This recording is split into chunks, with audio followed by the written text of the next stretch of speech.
Welcome to Miami. Bienvenidos a Miami.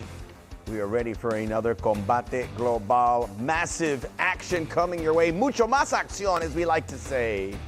And the prelims will kick us off, and they always do, and leave us with so much to talk about that'll lead to our main card and our main event inside La Jaula, which is ready to hit the town, ready to hit South Beach. Looking clean. Won't be clean all night, I promise you. And I know that's why a lot of you are here. One of the best nights in sports. Friday night with Combate Global. You're in the right place. This is the main card in the 145-pound weight division. Justin Vazquez looks to get in the top 10. He has top 10 credentials. JAIR Perez at number 3 awaits the challenge, hoping to move further up. Martin Davila, Michael Reyes was a main event a few weeks ago. That fight had to be postponed due to the health protocols. It's back on now. Carlos Mascorro and Maximiliano Gonzalez in the bantamweight feature bout. It is tremendous. You're gonna have to wait a little bit, but we'll keep you entertained between now and then. We're gonna get it going right now in the lightweight division. GERALBERT Castillo, based out of Miami. Richie Palomino, based out of Orange County, ready to do battle. And we start only one way, with Lupe Contreras. Entrando a la jaula, GERALBERT Castillo. GERALBERT Castillo with the Young Tigers Foundation. 32-year-old was an amateur success story at 155. Back in Cuba, his home country, was an accountant, or he studied accounting. Now he's dedicated to the fight game, and what an opportunity here for this man to show that he can make some noise in a very, very competitive division. I know him very well. When he came from Cuba here in the United States, I sparred with him. I was one of the first to spar with him in the Young Tigers Foundation. Great stand-up, great boxing. This is his big opportunity here. Just make sure to keep those hands up and just let those hands go. What a beautiful flag, la bandera cubana. Back to Lupe. Su oponente, Richie Palomino. Richie Palomino is a big deal in Santa Ana, California, a fighting town there in SoCal down in Orange County. And Palomino's been at it for a long time. Certainly adept in Muay Thai, Brazilian Jiu-Jitsu, training with Colin Oyama and Team Oyama. And now with the Mexican flag and also with the United States in his corner, a big opportunity to show that all the work he's done is going to pay off. It's the second time we see him inside La Jaula. Last time he got the short end of the stick, got a defeat. However, he was very impressive with those hands. I think that's going to really be the advantage for him in this fight against GERALBERT, going inside La Jaula. Very crisp boxing from this young man. The head-to-head, or as we like to call it, cara a cara, both fighters in their young 30s, 1-inch height advantage for Palomino, big reach advantage. We are at the lightweight division. Richie Palomino coming in over the limit, so we'll have to concede some of the purse. Now he's focused on the fight. We're focused on getting you to La Jaula. And Lupe Contreras. Este duelo, 3 vueltas, división peso ligero, this bout 3 rounds. In the lightweight division, los jueces son, the judges are Dorian Mirasola, Richard Green Jr. y Byron Sellers. Presentando en la esquina azul, vestido de rojo, presenting the blue corner, wearing red. Marcó un peso oficial de 155 libras y media on the scale. He registered an official weight of 155.5 pounds. En su octavo combate, con 4 victorias y 3 derrotas in his 8th pro bout, with 4 victories against 3 losses. De sangre cubana, and fighting out of Miami, Florida, GERALBERT Wolverine Castillo. En la esquina roja, vestido de blanco, in the red corner, wearing white, su peso oficial, 158 libras y un cuarto, his official weight, 158.25 pounds. En su noveno combate, con 5 victorias y 3 derrotas, he enters la jaula for the 9th time as a professional, with 5 victories against 3 losses. Fighting out of Orange County, California, Richie Palomino. El referee, Alana Vélez. All right, I gave you guys the instructions in the locker room. Obey my commands at all times. Protect yourself at all times. If you want to touch him up, go ahead. Come out, fight. Judge. Judge. Judge. Alana Vélez, the third inside La Jaula. We're ready to kick off the evening of fights. Fighter, you ready? GERALBERT, Castillo. Richie Palomino in the lightweight division, round 1. It is Palomino in the all-white. One thing I tell you about Max GERALBERT showing off his boxing right from the start, but Palomino does have that edge there for GERALBERT. Use that wrestling, use that flashiness, those kicks. That's what's going to benefit you. Always keep your hands up. Don't want to test that chin. Don't want to let that chin expose. As for Richie, the last time we saw him, very competitive, great boxing. That will work to his advantage, work the body of GERALBERT. Palomino, a decorated amateur, 7-1. Been training for 7 years, hard hands. As he comes into this fight, as Rodolfo pointed out, one fight in Combate, that was April of this year, losing to Hugo Flores. Prior to that, he had won 4 straight, and he had won most of them, 3 of the 4, with submissions. And Palomino had a great fight. I know he ended up losing that fight, but Flores is no slouch. This is a guy who trains with some top dudes and dudettes. And not a word. Sure it is, back in the 80s or 90s. Dudettes. But he was very impressive with that strike, and there it is. Oh, overhand and right. Got swept, though, and now an armbar attempt. He went right into it, but now he's able to pull away, drops that knee onto the neck of Castillo. GERALBERT needs to get up to this position here, transition. Remember, he does have that the 3-pound there. That makes a difference, Max. Believe it or not, those 3 pounds make a difference. Remember, that's the day they weighed in. Today they're weighing just a little bit more. Makes a big difference. People think that, oh, it's just 3 pounds. It makes a huge difference. That's why when you see fighters like, well, that's not right. Well, they have a reason to protest. But he looks a much bigger fighter across the board as they exchange blows. GERALBERT, heavy exchange of punches. Yeah, GERALBERT needs to shoot, throw those hands, work the body, but get out. Because Palomino will come. He will exchange with you. He's not going to back down. Great wrestling takedown, right, to get that position. Palomino does have a guillotine there. They can't see it from this angle if he has it locked in, but he's surely working for it. His last victory was via guillotine, so he is very adept. And it has been Castillo, the most active fighter without question, but the best blow has been struck by Palomino, which dropped Castillo. Yeah, Palomino needs to be careful with those elbows. He nearly connected the top of the head of GERALBERT.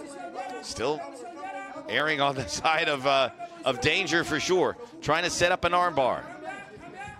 Castillo slips out. Needs a transition. Yep, right here. Maybe knee to the thigh area or the hamstring. Yeah, to break him down. You see very precise boxing. Uppercut there by Castillo.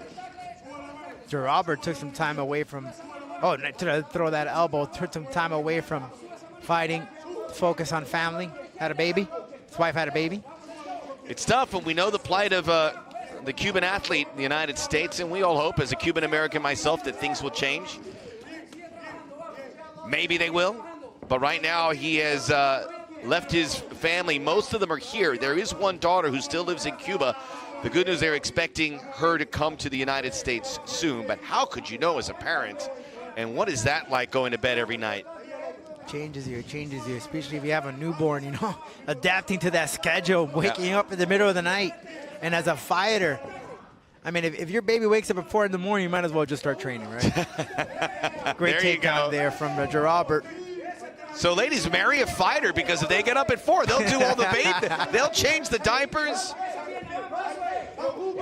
You can stay in bed. Into side control here. Castillo has been impressive, but he leaves himself open as he did there again. Yeah, but great transition from Palomino, though. Every time that he's been taken down, quickly finds a way to get out of that position. GERALBERT calling Palomino stand-up uppercut attempt. It was a massive uppercut. It whizzed by the front of the face of Castillo. Now GERALBERT backing down instead of coming in. They were using that jab. Both jabs connecting. Exchange of kicks. 2-3 for 1 for Castillo. 30 seconds to go in the opening round. Uppercut. Both attempted a flying knee. Closing the gap. And that stand-up game is there. Eric Castaño, a kickboxing champion, he preaches on that. Trust me, he coached me for some time, so he is hard on those combinations. settle in there. We're going to head to the end of this first round. One big drop, though, for Castillo to get to the judges' good graces.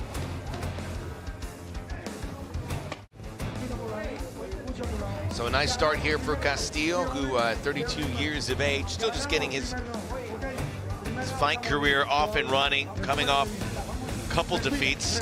The man they call Wolverine. Great stuff from previous fights. I see that he's letting them hands go. He's not being cautious. You hear there the coach telling him, throw that jab. He says he's very feel confident that he won that round. We'll find out because we do have the open scoring. Let's take a look at the side here, Palomino's corner.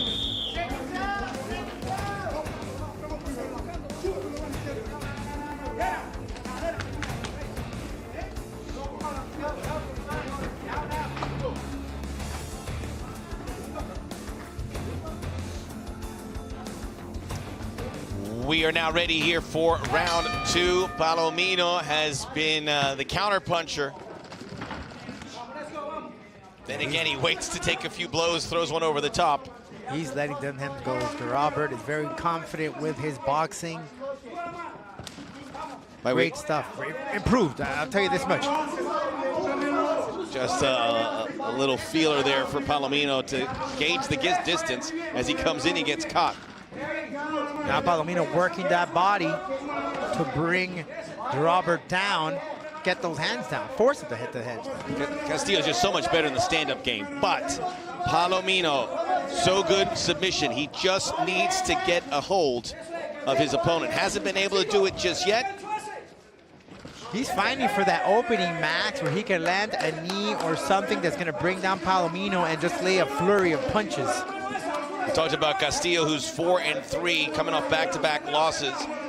Back in 2018, he did beat Christopher Boasso, who we saw here a couple of weeks ago, and was really impressive. Look at the open scoring there, Max. Rightfully so, Eric Castaño. GERALBERT's corner was right. Winning that first round. Another uppercut. Castillo's gone to the well, but he keeps getting water. Palomino trying to change levels. Yeah, seemed to work there. GERALBERT did an excellent job with that boxing. Real good stuff from this young man. Great jab. Forcing him to come in, forcing him to counter. Good footwork too as well. So he just sets it up there, 1-1 to set him up. Leg caught, drop there. Castillo gets the back of Palomino. Maybe softening him up so he can land some sort of submission. Maybe another plex. But this is where Palomino can be dangerous too. That's right.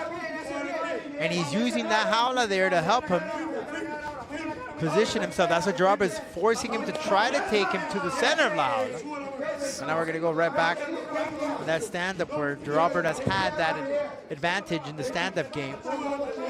Got Florida versus California here. GERALBERT Castillo also representing Cuba. Single leg for Palomino's got a good hold of it. You know, I'm curious to know, Max. Drops him. Palomino came in, what, 3 pounds over? How much of an effort did it cost him to lose? How much did he weigh in?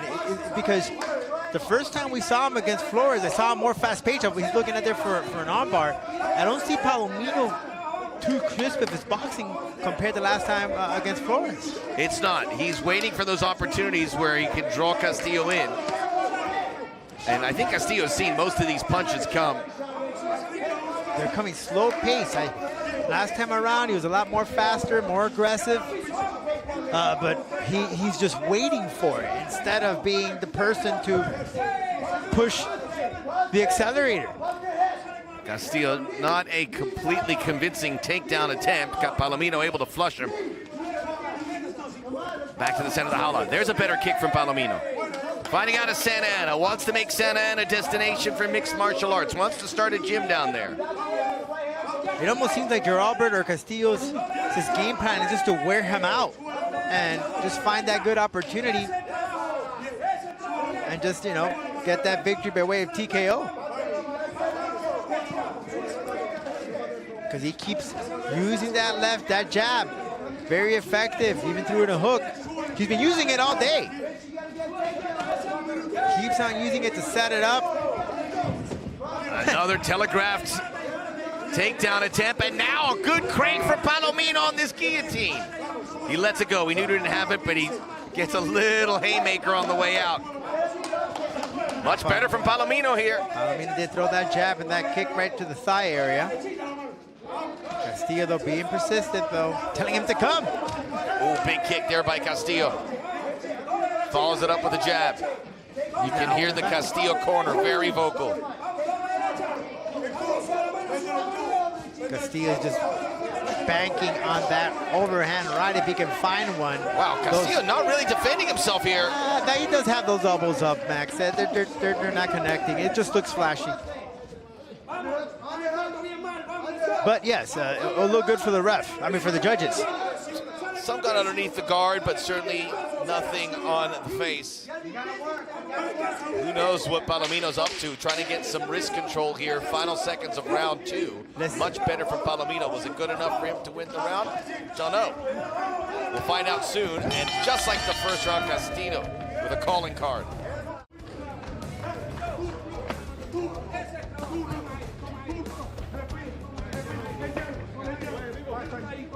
He's dragging a bit there, Rodolfo.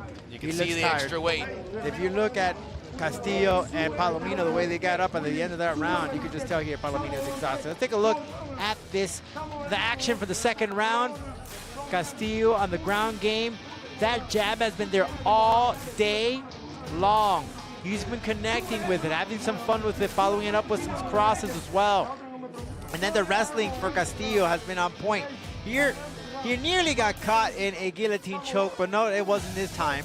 Palomino landing in those knees. Maybe one of them got through, but Castillo was very potent in keeping up that guard and protecting himself.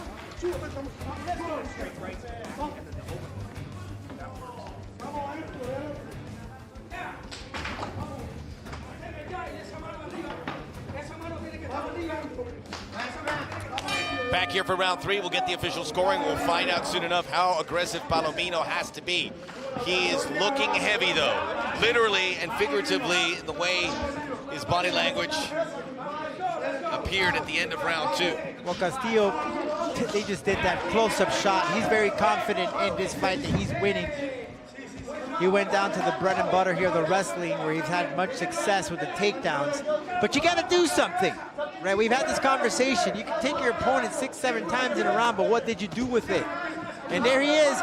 He is working those shots, trying to break down Palomino. He now transitioned and got himself on his feet. Palomino 5-3, including 4 wins in his last 5. 0-1 in Combate, though. Castillo, he had back-to-back defeats. They both were via unanimous decision, and he has won both rounds according to the judges, officially. Castillo can't be overconfident, though. He can't just put the cruise control here. He can't go on neutral. He has to make sure that he keeps consistent, because Palomino is just waiting for an opportunity for a chance, so he can't fall asleep. The fight's not over. Palomino knows he needs to have that big moment. Has to set up a submission attempt. In those victories he had via submission, he won via Kimura, he won via armbar, he won via guillotine. So it can come from a variety of ways. Great single leg takedown. Putting in that shoulder. Now Palomino just hanging on to prevent it. He surely did defend that quite well. Something tells me, Rodolfo, Palomino's going to have a moment here. A moment where he can be in a position to stem the tide and turn the tide. Well, look how Palomino changes the level with the jab. He'll work the body. And that's what he's waiting to connect with, a heavy jab, so that he can follow up maybe with an overhand, maybe some of the kicks to break him down. But he's looking to take him down, but he doesn't have much time left. Castillo's left some openings. Certainly Castillo has to know from his corner he won those 2 rounds. Yeah, he feels confident. Right now, he's moving around, angling Palomino, using the jab to push him away. Big overhand right. Palomino starting to close the gap. He has taken the center of the outlet. He's been aggressive. He again denies the takedown, and maybe this is the moment. He's cranking. He needs to grab that wrist, that break it. Oh, he's got it underneath. No, he lost it. Remember, there's a lot of sweat. We're in the third round, Max. It's a little difficult at this point. Castillo can't put himself in that situation. Nope. Again, he has to be cautious. He can't be too confident. He needs to keep doing what he's been doing with that jab, working the body. Go for those takedowns, but be cautious because Palomino is looking to get that submission one way or another. He understands that he's down in the count for this fight. It's been a good response in the third round from a fighter who has to be tired. Remember that big reach advantage when we showed you the cara a cara. He's using it now. Castillo's there throwing with him. Minute 40 to go. Final round. Castillo's doing well, forcing Palomino to come in, and as soon as he comes in, he's met with a jab or that right. Oh, calf kick. Oh, spinning elbow. Another attempt to a calf kick by Palomino. Great jab work from Castillo. They always say it, if you have that good jab, it's the world for you. That jab makes a huge difference in a fight game. Little jab there. Down to the wire, Max. If Palomino wants something, this is his opportunity. He has to throw that Hail Mary. This right here, the will suck win from Palomino in that clinch. Oh, he got caught with that right. You hear Castillo's corner, close the fight, close the fight. He went for the feint and then eventually landed that jab. Another feint, one jab all day. That's the difference in this fight, Max. That's what made Castillo victorious, I believe. Of course, it's now, as we're headed to the end of the round, it'll be up to the judges, but that jab made a huge difference for Castillo's game plan. Well, Palomino may win this third round, but unfortunately it won't win him the fight after Castillo was able to get into his rhythms. We'll see, we'll see. A lot of respect there between these two fighters. And will it be Castillo getting his first victory in Combate in his first attempt? We'll be back to get the official announcement from Lupe Contreras upon our return.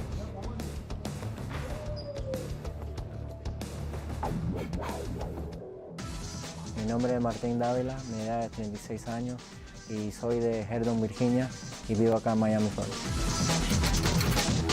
En la guerra de Irak estuve ahí en 2006 y 2007, jovencito de 20 años. Cuando regresé todavía tenía cosas en mi mente, en mi espíritu de la guerra, pero como todas cosas pasan, tienes que pasarlo y es un proceso y eso te lleva más seguro de tu vida, o sea, te cambia para ser más fuerte.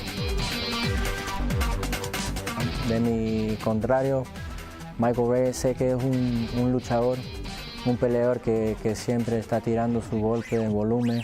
Yo también voy a estar en su cara, yo también voy a tirar mis golpes, yo también voy a luchar y estamos preparados para la batalla, estamos ahí. Yo siempre he tenido un espíritu de peleador, de guerrero. Mi mamá me contaba desde chiquito y también yo me acuerdo en el colegio. No me gustaba cuando gente se portaba mal conmigo, pero también mi mamá me puso en artes marciales, en taekwondo de niño. Cuando llegué ahí me encantó y yo sabía que eso era para mí. Aquí ves, sé que vas a estar en mi cara, pero yo también voy a estar en tu cara. Vamos a dar un show, un espectáculo para la gente que nos está viendo. Que Dios te bendiga, campeón.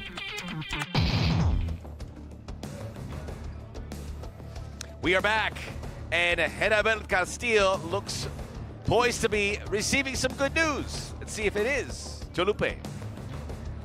Los jueces Byron Sellers y Richard Green Jr. entregan tarjetas idénticas de 30 a 27. Judges Sellers and Green Jr. turn identical scores of 30 to 27.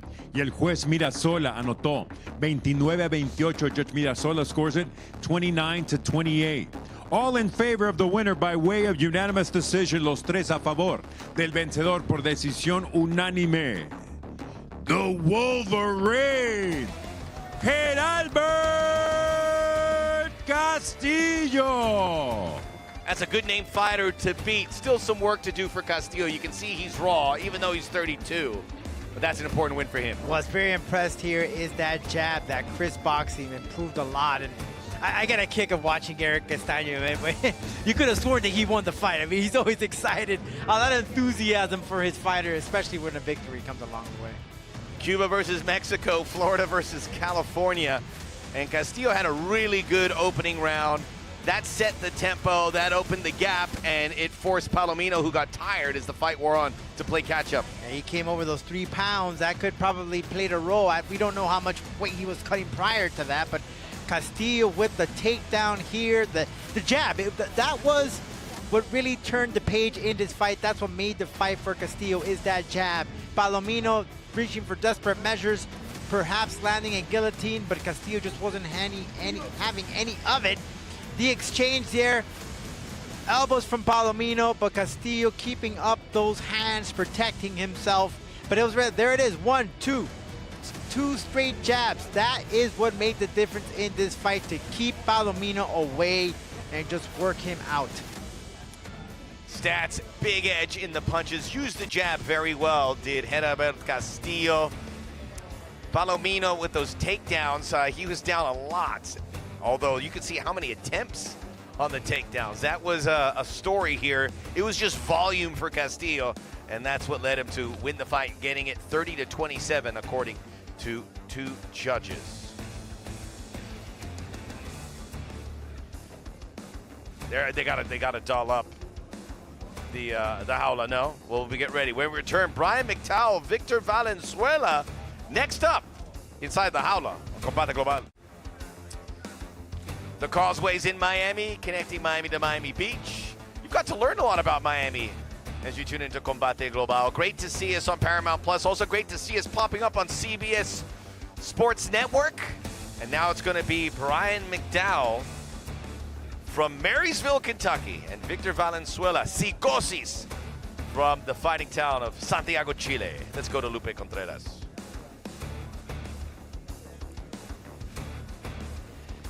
Entrando a la jaula, Bryan McDowell. Bryan McDowell's second fight here in Combate Global. He fought Marcos Lloreda. That was at 170 pounds.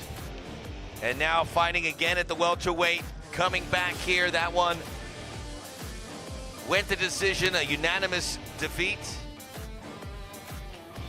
Man, right here, McDowell training with a Warrior Crap up in Spokane, Washington.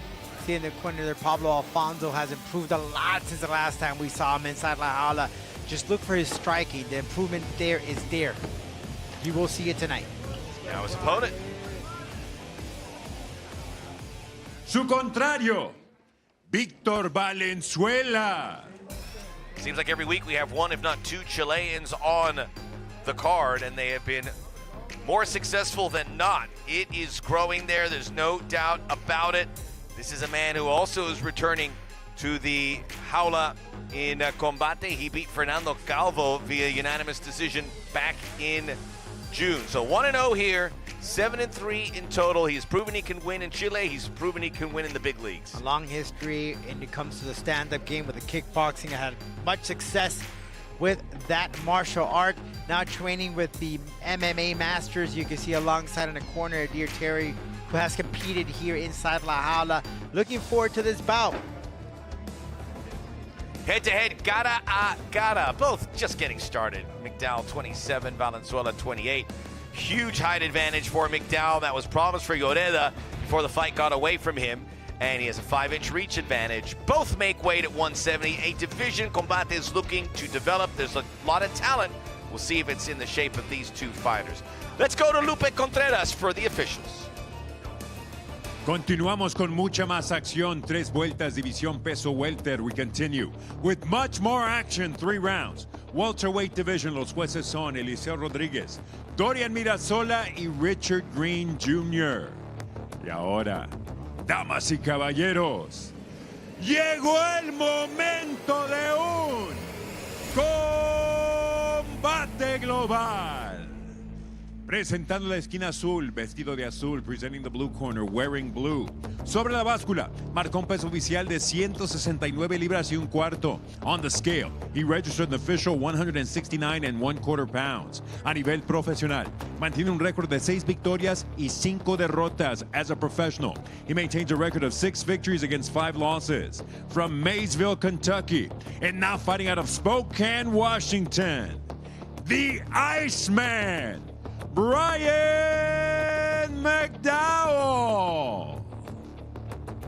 Su oponente en la esquina roja, vestido de blanco, his opponent in the red corner, wearing white. Su peso oficial, 170 libras, his official weight, 170 pounds. En 10 combates, mantiene un récord de 7 victorias y 3 derrotas. In 10 professional bouts, he maintains a record of 7 victories against 3 losses. Representando a Santiago de Chile, Víctor Psycho Valenzuela. El referee, Marcos Perez. Marcos Perez, the third inside La Jaula. Para here. Okay, so you went over the rules. I want a clean fight. Okay? Okay? Okay. Okay, so touch the glove if you want. Go to the corner.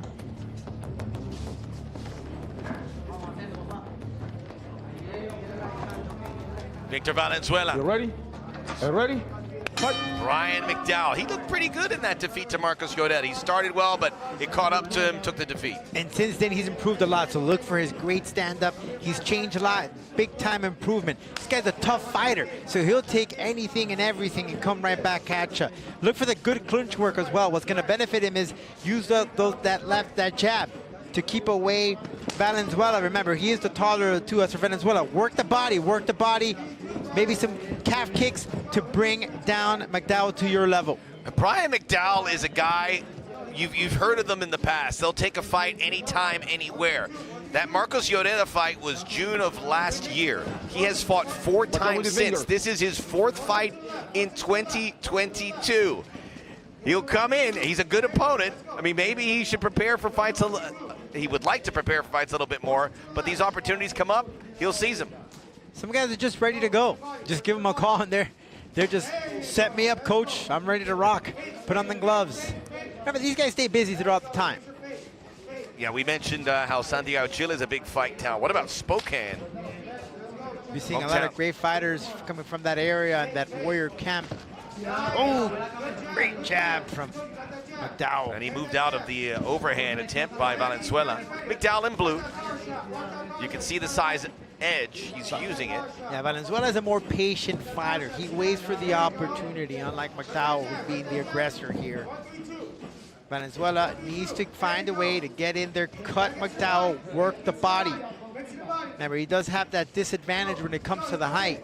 So you're gonna have to get hit, but when you do, make sure you follow up with more than what you get hit. Lots of feints to throw him off. And many people think, Max, that if you do have that height advantage, you come in as the person ahead. That's not necessarily right. When you're the taller fighter, remember, you have to get low, you have to crunch down. And that in itself is exhausting and frustrating at times. Well, that's good. Valenzuela, straight right, connects into the body of McDowell. Great Still elbow. plugging away. Valenzuela, a stockier fighter, by the way. Got a lot of power in those punches. Valenzuela, that one caught him. McDowell has to get out. Did have a little damage, but took some to give some. And McDowell just really crisp boxing, using that reach, sets it up with that jab and follow up with great hooks. Valenzuela, black belt in kickboxing. You're seeing some of that prowess on display. Brown belt in karate. Karate's where he started his training. Also a brown in jiu-jitsu, but looks like the kickboxing and just the boxing in general is going to seize the day for Valenzuela. Left himself open for a second. Valenzuela looked very cautious. He knows the power in the McDowell packs.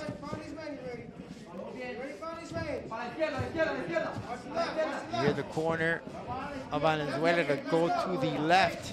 That's the work of the angles.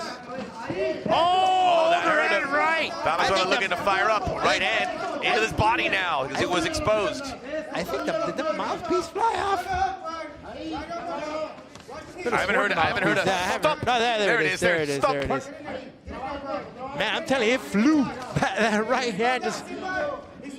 But McDowell is a tough fighter. This guy could take punches to the moon, and he'll be right back there. It's going to take a lot to knock this man down. McDowell, a big deal in Kentucky MMA. Obviously, Kentucky is not on the same level of Florida, California. Had 3 amateur titles there.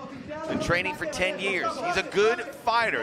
It's a matchup issue, although Valenzuela's handling it pretty well thus far. McDowell comes into it, known as the Iceman, with a fighting record of 5-5. Oh. You know, his daughter is in Kentucky, tuning it in. He doesn't get to see his daughter a lot, speaking of McDowell, as he is training in Spokane. What Valenzuela's doing is McDowell, as he throws in that jab, he's waiting for that opening, that left hand of McDowell waiting for that opportunity so he can put it down and Valenzuela clock him with a right hook. Any mistake here could be deadly for McDowell. He needs to keep those hands up at all times. It's changing there. 15 seconds in round 1. We're going to get a round 2. Good straight left and a kick to follow up from McDowell. And a little baile. We're going to round 2. First round, certainly in Valenzuela's favor, but enough there for McDowell to suggest he is still in this. And I think his corner sensed that as well. Take a look at the highlights.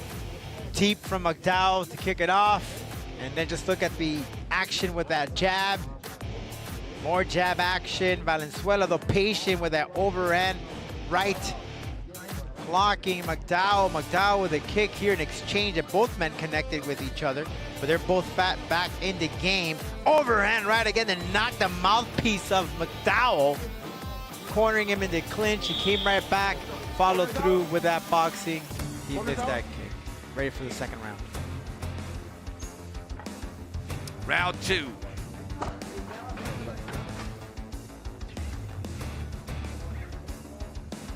Getting ready now for Bryan McDowell and Victor Valenzuela. We'll get the official scoring of round 1. Glad you could join us here. Special Labor Day weekend Combate Global. Max Pretos, Rodolfo Roman, bringing you all the action. McDowell in blue takes the center of the jaula. He's trying to get some clinch work there to land some knees on Valenzuela to break him down. Another low kick to the thigh area. Oh! Inside kick. That dropped McDowell. McDowell back in the game, though. Straight cross. You see a McDowell saying, get him against the cage. Yeah. Didn't really listen to him. Right. Or maybe he tried. It's easier said than done. Oh, good footwork. Put him against the cage again from. As soon as he feels that that cage is nearing, he backs away, moves to the angles. Pablo Alfonso and CJ Phillips in his corner. Speaking of McDowell. Ironically enough, Max, some trivia here, right? Pablo Alfonso used to train with the MMA Masters, and the MMA Masters is cornering Valenzuela tonight. And now Alfonso opened up that camp up in Spokane, Washington, as Valenzuela ends up taking that first round. It is Valenzuela who gets the nod on all 3 judges. Overhand right again from Valenzuela. The attempt faking it with the left to try to get McDowell's hands down. Sometimes it's all about that feint, Max. To throw your opponent off, to get him to do a mistake, finding that opening to get you that victory.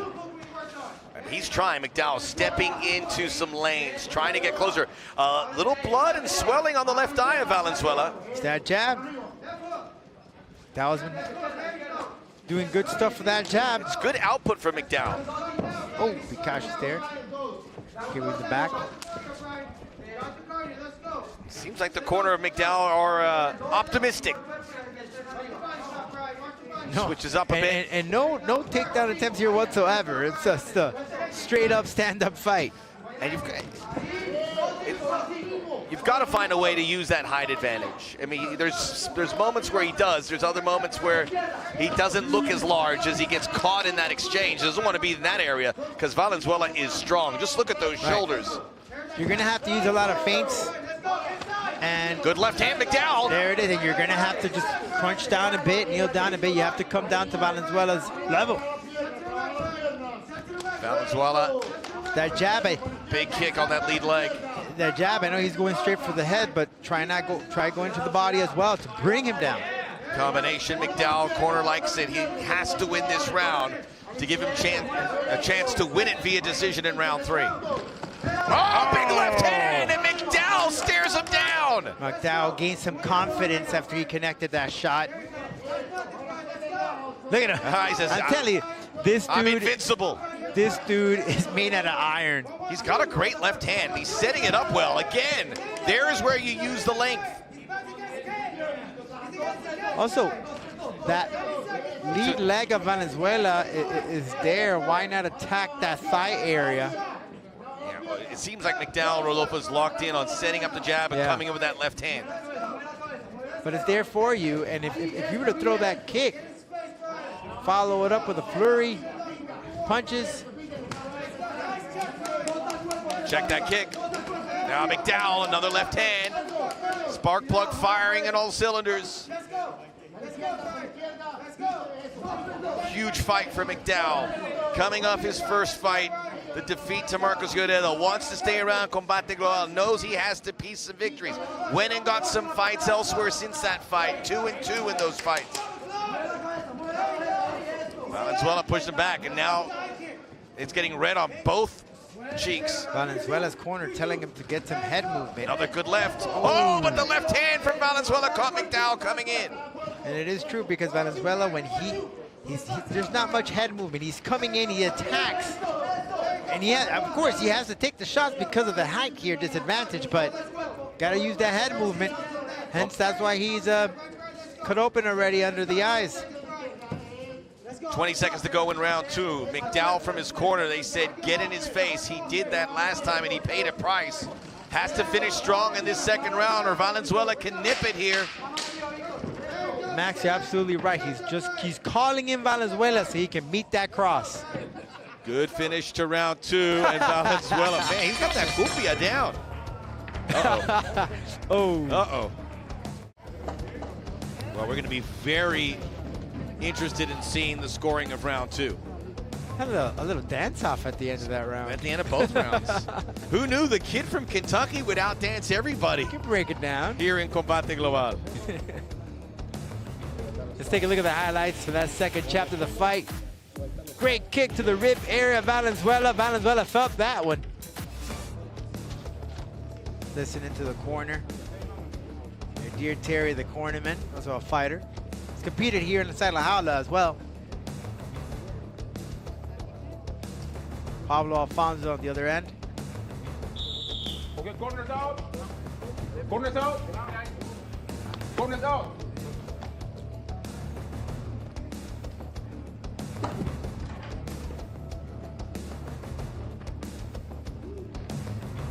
Back here for round 2. The question is, did McDowell do enough to win the second round? Pardon me, for round 3. Did he do enough to win round 2? We would know the results. We'll know the results here shortly. Valenzuela's right eye just swelled up, Max. A lot of punches from McDowell. There's that left hand again. Tons. And I'm interested to see how the judges scored that second round. It seems like McDowell just picked up the pace with those strikes. Using the kicks now. Got to get active there because Valenzuela's catching him on the way in. Well, he's using that team to keep Valenzuela off. Calf kick there. This could be trouble. Here's the first time. Leg by desperation. Oh, but those elbows catching McDowell on the temple. McDowell gets into the guard. Great single leg there by McDowell. Now, because it's here, maybe a triangle. In and out. Valenzuela not wasting any time. Again, an armbar again. Sit. He tapped him. He tapped. Wait. Valenzuela did McDowell tap. He looked right at Marcos Perez, said, McDowell looked, I don't get to see it from this angle here. A different angle. An incredible charge from No, he knows Valenzuela. it. Yeah, he tapped, he knows it. He knows it. Wow. Valenzuela improves to 8-3. Sigosis Tried to go with the submission the arm, and then the arm bar. He may have been a verbal tap, right? Yeah, it was. No. He tapped right after, but yeah. It seems like it was a verbal, then he tapped right after, of course. It was just too quick. He caught it. Just a second submission victory for Valenzuela. It came out of nowhere. Stand up all fight long. Let's take a look at a different angle. Let's see. Let's look at. Yeah. He's saying a verbal tap, and then he tapped. Yep. He can't even believe it. It was just applied too quickly. Great officiating there by Marcos Perez. It goes to show you, sometimes you can't see a tap. You got to listen. He was attentive, and who knows, probably saved McDowell from maybe a hospital visit tonight. We'll be back. Disappointing for him. Much more Combate to come.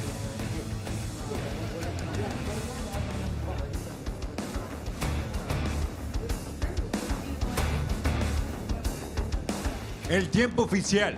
58 segundos el tercero y último asalto, the official time. 58 seconds of the third and final round, your winner. By way of submission, el vencedor por sumisión.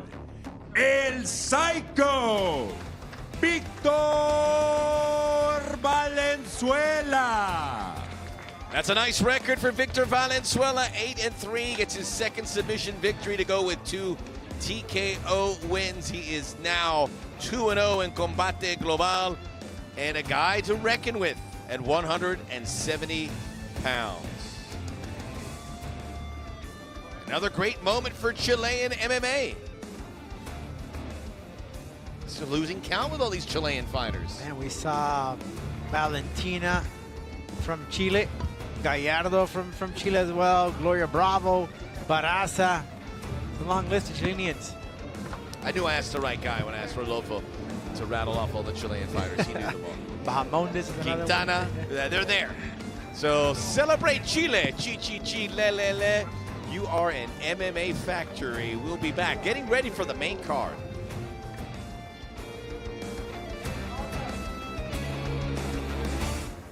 Back here, waiting the next action in La Jaula as we kickstart hopefully a very exciting Labor Day weekend. It's the end of summer for many of you, depending on where you live. Kids are back at school. Did you have to do that? Some shopping for the kids? Yes, I did. Erasers and pencils? The whole nine. Wow. Uniforms, the whole It's been a nine. minute. All right, well, I'll tell you this one, no shopping was being done here by Valenzuela. What he was shopping was for a submission, which he ended up getting that victory here tonight. Right from the start, McDowell's got clocked with that right hook that took the mouthpiece off McDowell's mouth, and that was in the clinch work. Valenzuela just very patient to find that opportunity. Low kick to the calf area that brought McDowell down, but it was right here, an exchange that rocked McDowell, but he came back. I mean, you can't take this man down. But it was right here where Valenzuela landed some shots. McDowell's transitioned to a single leg. He brings him down. He tried to go for a mount, but was caught in this armbar submission. Very quickly tapped verbally. He knew that he was in trouble. It seemed like he just saw a ghost when he was caught with that armbar. Just look at that facial reaction, Max. He didn't know what hit him. Was really nicely hooked in by Valenzuela. He didn't telegraph it. Had that extra leg in that first triangle attempt, which gave him incredible leverage. McDowell, you can see he did some damage on Valenzuela, but it wasn't enough. It would have been preferable that fight would have been kept on standing for McDowell, but listen, it's the name of the game, MMA. Anything can happen in any position. Always have to protect yourself.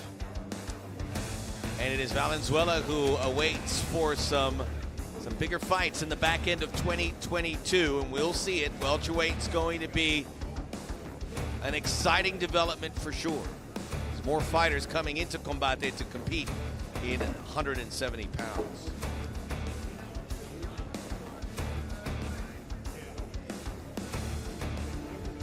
Let's look back at our earlier fight. And it featured GERALBERT Castillo and Richie Palomino. Right here, GERALBERT making his Combate Global debut. Palomino returning again, and it was the jab that made the difference in this fight. Castillo connecting numerous times with a left. Palomino did find some hope that maybe this fight would have been over with that transition, that episode there. However, it just wasn't enough.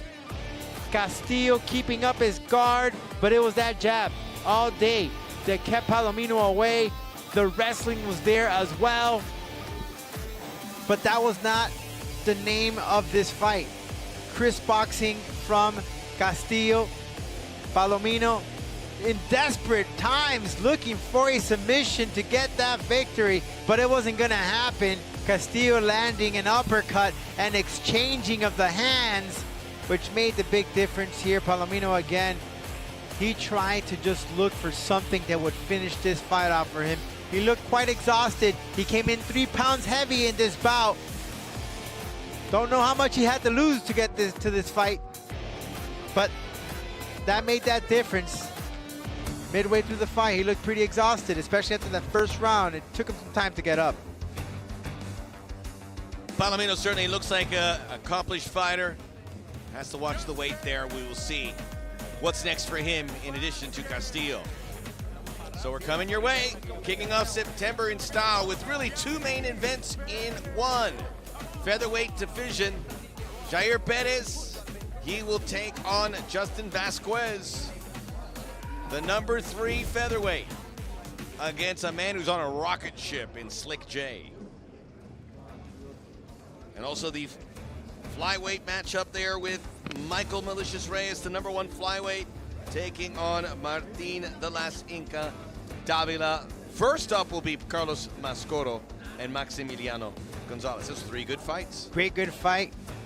Both these dudes, all these dudes, are gonna bring it here today. And remember, the rankings, man.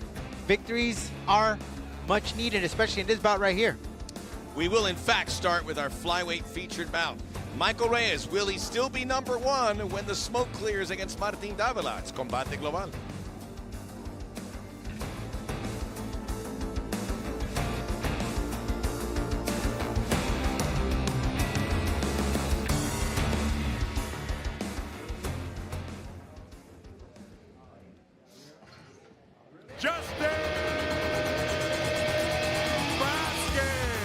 Justin Snake J. Vasquez. I'm 30 years old from Miami, Florida. I'm definitely the type of fighter that uses hyper focus and hyper instincts, you know. I kind of just go in there and react. And when I see an opening or if I see them crumbling, then I could like slow it down and choose what to do. But usually it's me just reacting and taking advantage every chance I get. I am definitely my toughest critic. I always believe I can do better. Even when I win a flawless victory, I'm like, oh, I could have done this better. I could have punched a little faster or a little harder. So I'm always trying to just beat myself. You know, it's never really about who's in front of me. It's always the battle within me. In between rounds, when I'm speaking with my corner, it's really relaxed and calm. They're never really yelling at me or, you know, telling me to do stuff. It's more like, all right, you're doing good. Or like, oh, watch out for this, you know. In my corner, it's always chill mode, you know. And like, let's just get ready for the next round. Fighting a Mexican fighter, it doesn't affect the way I train. It doesn't affect my game plan. Because the way I train and my game plan is always gonna be the same. I'm just gonna go in there and be water. I'm always gonna treat the opponent in front of me the same way I treat every other opponent. Jair, prepárate. I'm coming for you, and I'm gonna hurt you.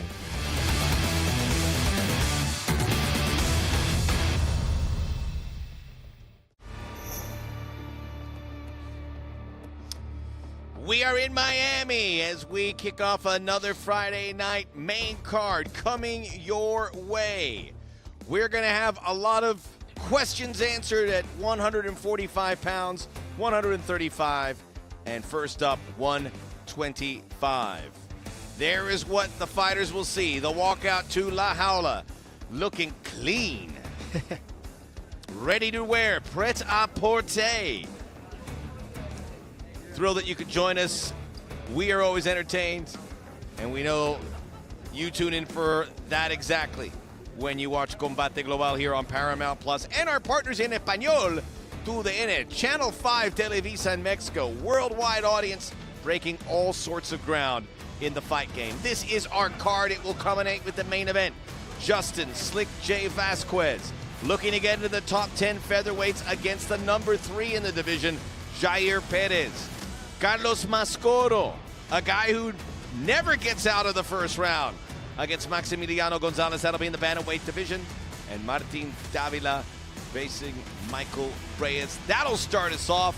Let's get ready for our featured flyweight contest.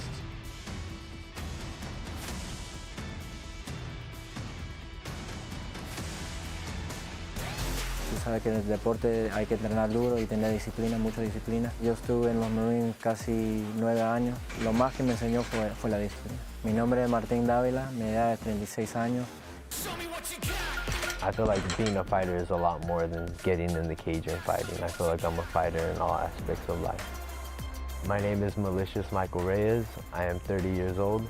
I'm untouchable, I'm unstoppable, I'm omnipotent. Reyes!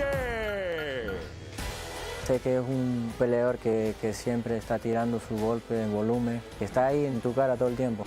We're gonna punch each other in the face. Like the least you could do is, you know, look me in the eye like a man and say, hey, let's put on a show. Vamos a dar un show, un espectáculo para la gente que nos está viendo. I fight to the death. I hope you will as well, because one of us is going to come out there victorious.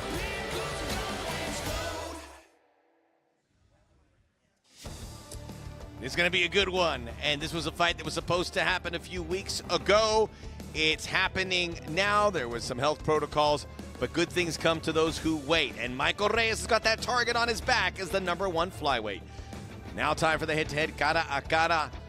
Reyes with the 1-inch height advantage, 3-inch via the reach. Both fighters making weight 125, where we say we have the best flyweights in the world. Let's go to Lupe Contreras.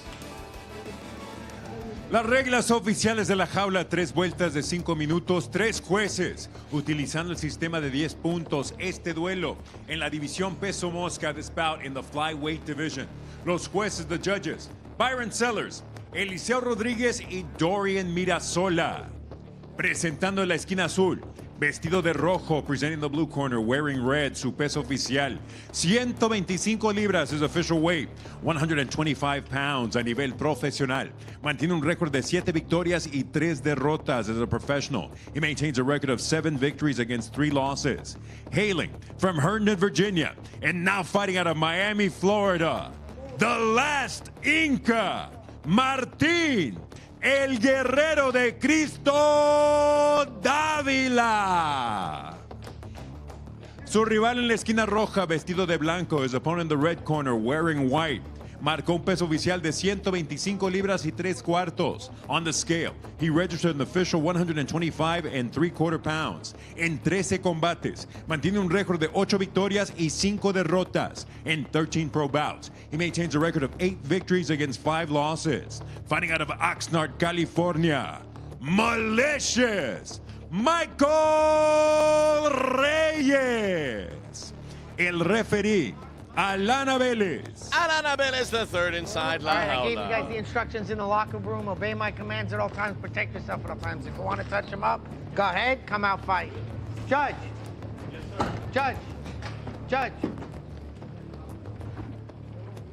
We got some bad blood You ready? here. Are you ready? All And we because they love won't it. look at each other. Yeah, so the fighters are in the same hotel. As it's Michael Reyes in red, and this could be some fireworks early. Yeah, and right to the start here, Max. Martin likes to go to the ground game, so if he comes in really close, he'll change the levels. As for Reyes, he has good transition and good wrestling, but great hands, and it's just, Ooh, and he's Reyes. tasting Davila's hands already right from the start. Both fighters have been down already. It is Davila in red. So with regards to the bad blood,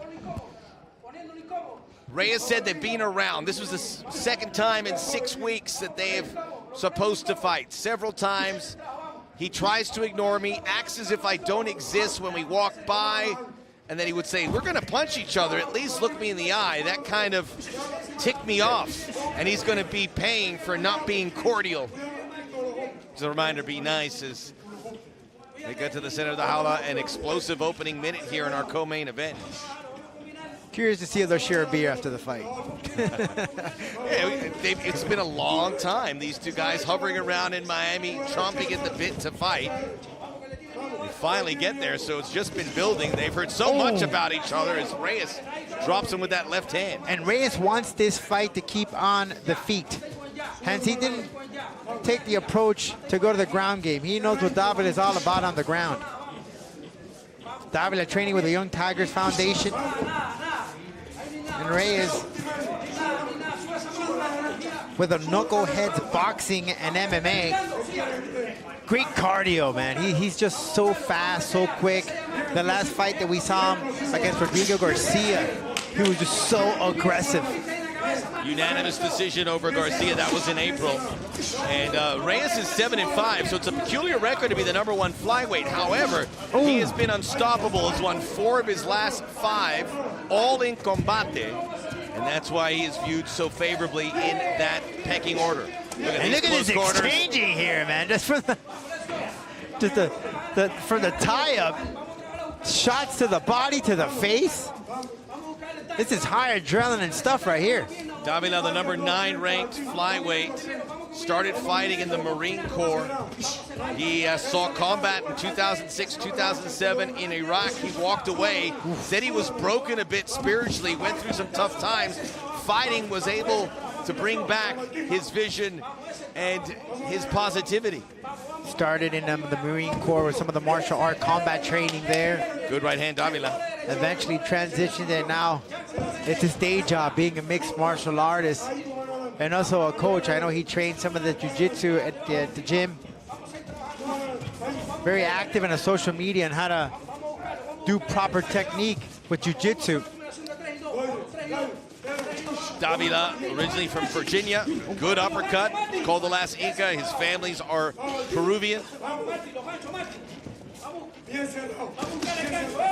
Great shots from Reyes. Reyes just throwing in some bombs.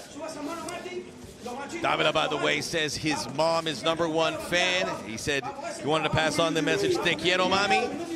Doesn't tune in live to the fight. She waits till it's over to see the fight or find out the result. I know the feeling. My mom never saw me in action. Didn't want to be there. It's tough, and we respect the moms. And these kids love their moms, and a big part of why they are doing this professionally. This is so admirable to take this up. Great head movement from Davila, though. And Reyes has that stance. It just throws you off sometimes. A little Dominic Cruz-ish, if you want to say. Who gets up first? Davila squeezed back. Both these guys are really game. Guillotine attempt perhaps underneath there. Now he separates. Davila is too good. He's great on the ground. Great jiu-jitsu. He knows how to escape and transition out of this. In fact, he might even find a way to bring Reyes to the floor. 30 seconds to go here in this opening round. Big knee. Almost grounded Davila. He had that leg up, had that arm up in the end. Look for Reyes to attack more of the body with knees and body shots, the hands to break Davila down. See how Davila, well, both of them, they're just positioning their chin. When you rob, look at that G. You can see the blood here, bad blood here. These two going at it. A humdinger of an opening round. The black blood is there, Max. Yeah. Usually after an intense round like that, you typically give a little fist pump. No, they just looked at each other and then went to each other's corners. You can see that they've been sitting on this matchup for a few weeks. They know everything about the opponent. All they've had is time to prepare.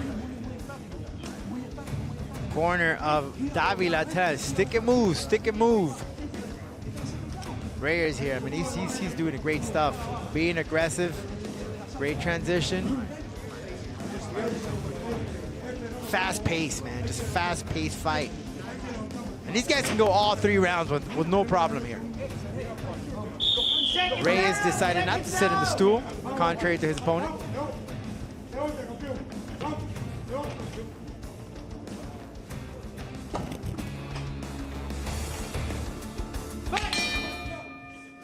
We're back here for round 2. We're going to find out the scoring in what was a very competitive opening round. Max Bretos and Rodolfo Roman calling all the action here on a Friday night. Combate Global on Paramount Plus. Watch the back of the head, Reyes, a Mark. southpaw. Watch the back of the head. A warning there for Davila for blow to the back of the head. Reyes sets up that overhand left very nicely. Last time we saw Davila compete was against Jonathan Sepulveda, who's more of a stand-up fighter. But Reyes, I mean, this guy's the full deal. He brings everything. Great side kick. We asked Reyes, he says, I feel like I've always been a fighter. I was a miracle baby. His mother had 4 miscarriages before he was born. His mother never gave up on having children. The doctors and nurses said he wouldn't make it. He did, as we see. Reyes gets the opening round, trying to get underneath the chin of Davila, the big knee. He says, I've dealt with what I've had to. I've been a fighter in all aspects of life. See how he's putting in that leg in between to prevent Reyes to maneuver? But Davila, very patient. This is where he feels comfortable, right here, on the ground. Davila's been game, but Reyes fighting a really smart fight. Very smart. A lot of a great aggression from the hands. And every time that he sensed something, he quickly transitioned. That's that wrestling background that he has. Because, you know, it's always great to see when you have a wrestler and you have a jiu-jitsu, when they have that base. The wrestling takedown, you just can't compare it to the grapplers. It's like night and day. It'd be interesting too, Rodolfo, how Reyes, he looked good at the end of round 1 before round 2. In that Rodrigo Garcia fight, I mean, he took a pounding. Those two guys just lined each other up and threw. And afterwards, he was a hot mess. I spoke to him afterwards, and he was struggling, trying to limit that punishment if he can. This certainly will help, but you never know. These fights tend to go in that direction. Great body shot from Reyes after that clinch work. Davila setting it up with that jab to follow through. And Reyes almost seems deceiving. That's why I compare his stance to Dominic Cruz, because he'll throw you off. You think that he's out of the game, and all of a sudden he just comes back at you like a bad wolf. It's a tough matchup. We know the folks in Oxnard and all over Ventura County tuning in to see their guy in the malicious Michael Reyes. Same as we said, those in Virginia and all those who served with Martin Davila. Big kick just underneath the armpit. Good protection from Davila to keep those hands up. Reyes connecting on almost everything here.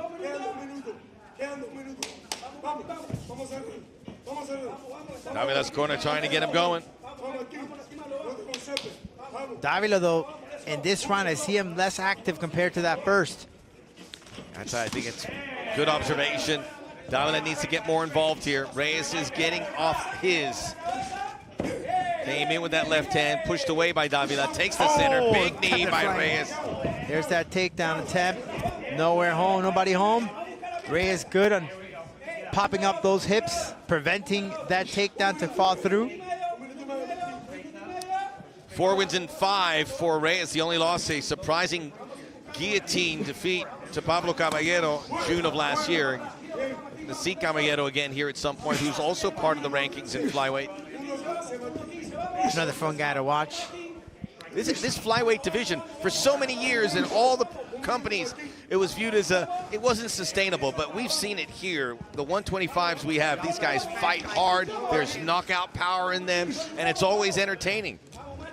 It's not like boxing in the flyweight. It's a whole different ball game. It is 100% a viable weight class, and Combate is reaping the benefits. Davila reaches out, connects slightly with that right hand. Yeah, but a different Martin, a different Davila in this round compared to that first. He was exchanging a lot more. Oh, he did clip him there with that left. 30 seconds to go. Davila getting involved here at the end of round 2. Straight right hand. It seems like he's not wasting his shots now. He's being more precise. He knows he has to conserve that energy. Reyes so he's waiting Reyes to come in. I think he's caught into the rhythm a bit. Yeah. He knows where Reyes may be going. Right. So he's slowed down the pace. Yeah, he doesn't want to keep up his pace, which is going to frustrate Reyes. He's going to need to win this second round, Davila, if he wants to win it via decision in round 3. Don't know if he did. We'll find out. Take a break here.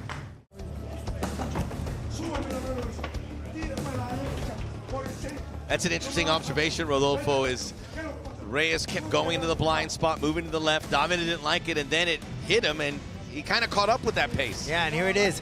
Davila attempted to take this fight to the ground, but quickly, great transition from Reyes.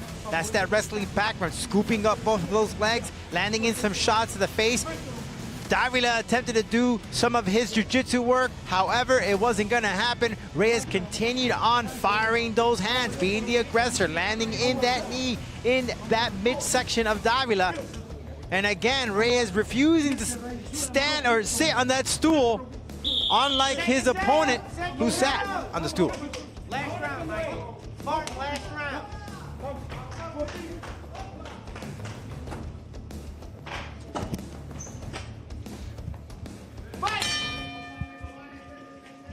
Round 3, everything to fight for. Number 1 versus number 9 in the flyweights.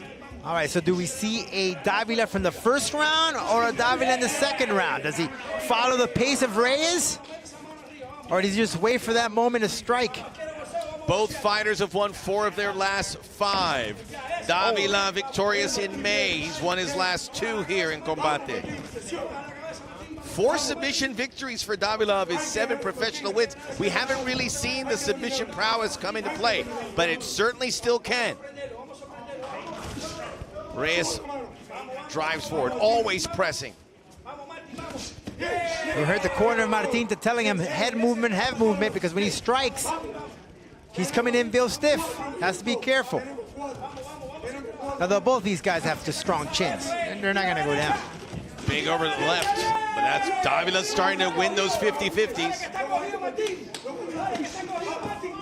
Reyes a clean sweep, and the judges again. He's won both rounds. Beautiful setup for that 1-2 combination.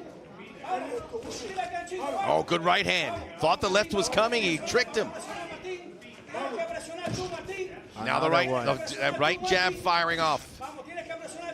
Great jab work from Reyes. Davila's corner saying, you've got to apply the pressure.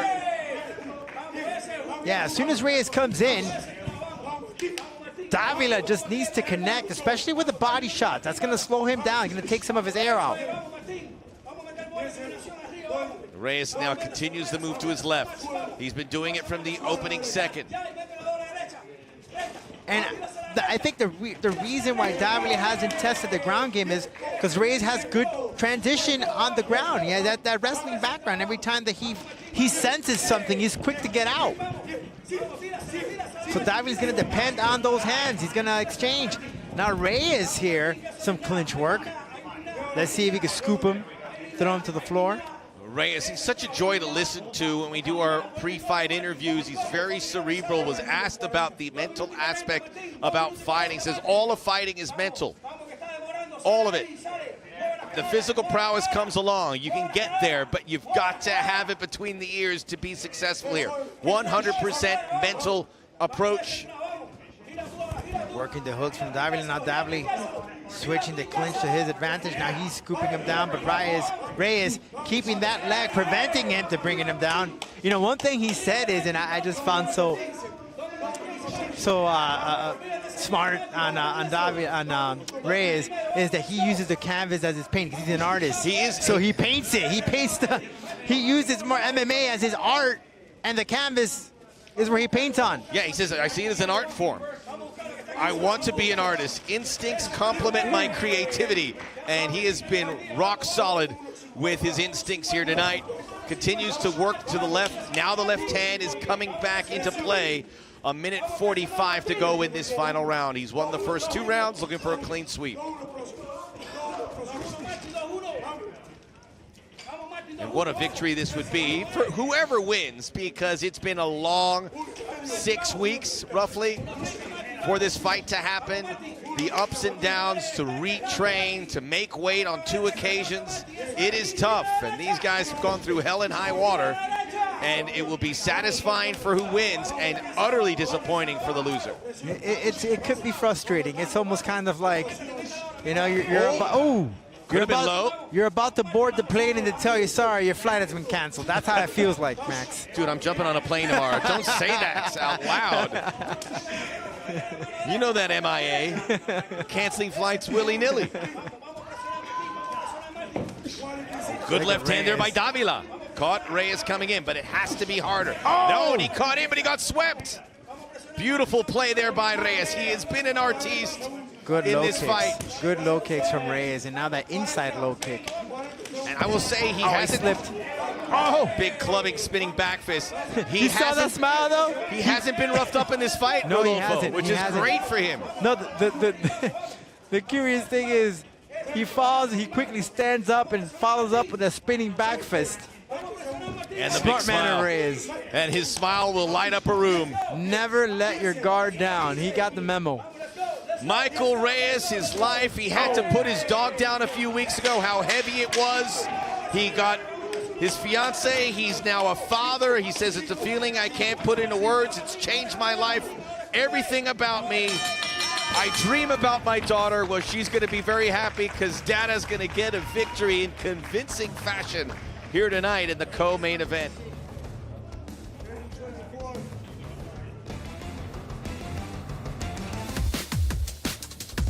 Mi nombre es Jair, el Lupe Pérez, tengo 24 años y soy originario de Guadalupe, Nuevo León.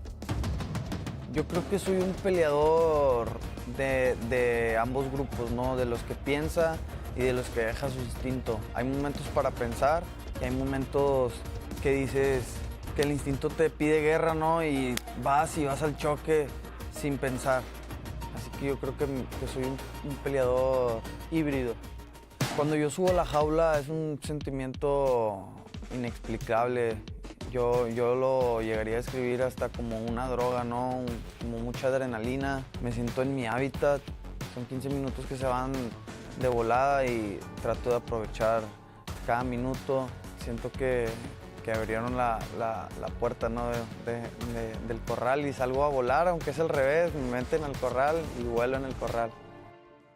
De mi contrincante sé que tiene un récord de 8-2 muy bueno, es de Nueva York, es bueno en las sumisiones, pero creo que no ha peleado con alguien duro, no ha peleado con un mexicano, pero pues el trabajo ya está hecho, me siento listo, me siento seguro y pues los mexicanos somos duros de romper. Justin, espero estés listo y te hayas preparado porque vamos a ir a una guerra.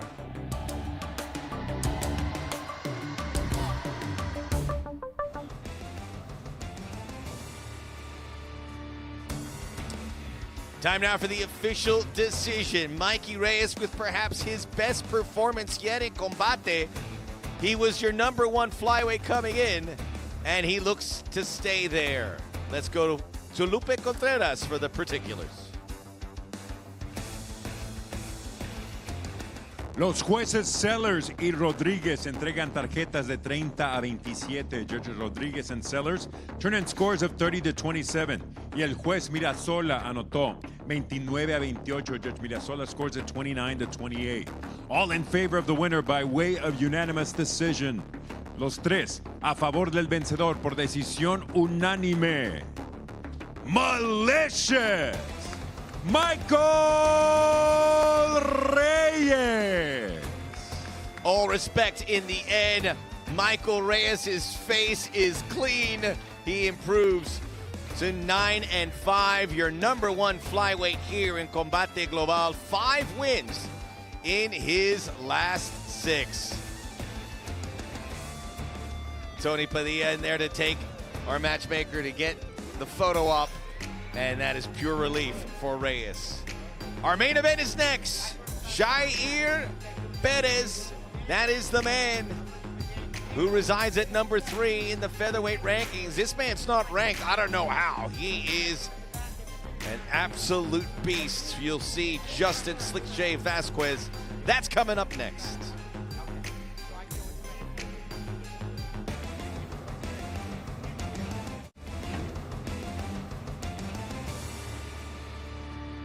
We are in Miami and we're closing in on the main event on a Labor Day weekend. I hope you're having a great time with your family.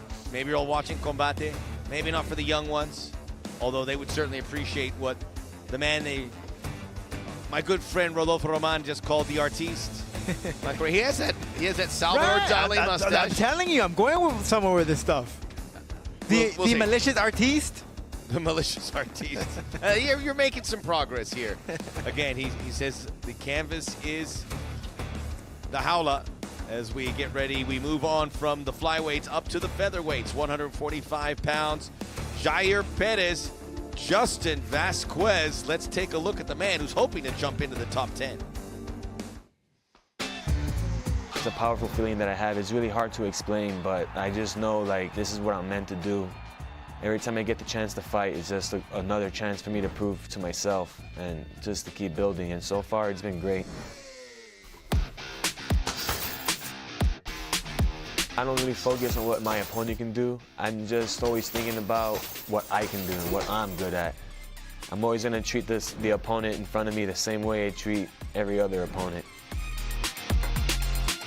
Jair, prepárate, because I'm coming for you, and I'm gonna hurt you.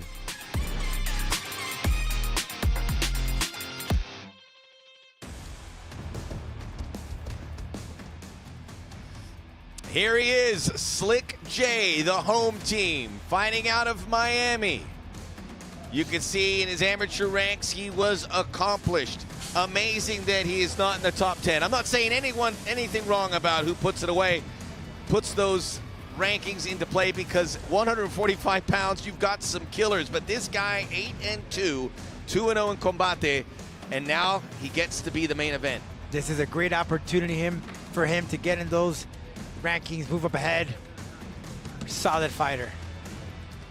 And now, Jair Perez. Cuando yo subo a la jaula es un sentimiento como mucha adrenalina. Te saco golpes de reversibles, te puedo tumbar, me siento en mi hábitat. Y pues son 15 minutos que se van así. Va a ser una buena pelea. Va a haber muchos intercambios, pero que guarde unas pastillas para la inflamación, que va a terminar muy hinchado.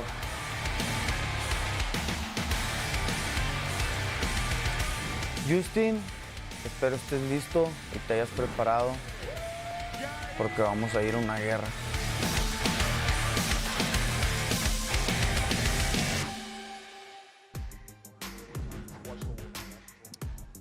Jair Perez, the prototypical fighter that keeps getting better every time we see him. 7-2, the number 3 ranked featherweight. He is just getting started in MMA. 24 years of age, from the Fighting Perez family of Monterrey, Nuevo León, highlighted by big brother Goyito Perez, who fought here, fought a UFC. Very accomplished fighter. But maybe this is the best Perez. Keeps winning. I think so. He just defeated Landry Ward. Landry Ward is a game fighter, very solid stand-up game, and he had the height advantage, and Perez made it look very, very comfortable for him. It's a great win for him. Gave Landry Ward his first defeat. He's coming in with a lot of momentum.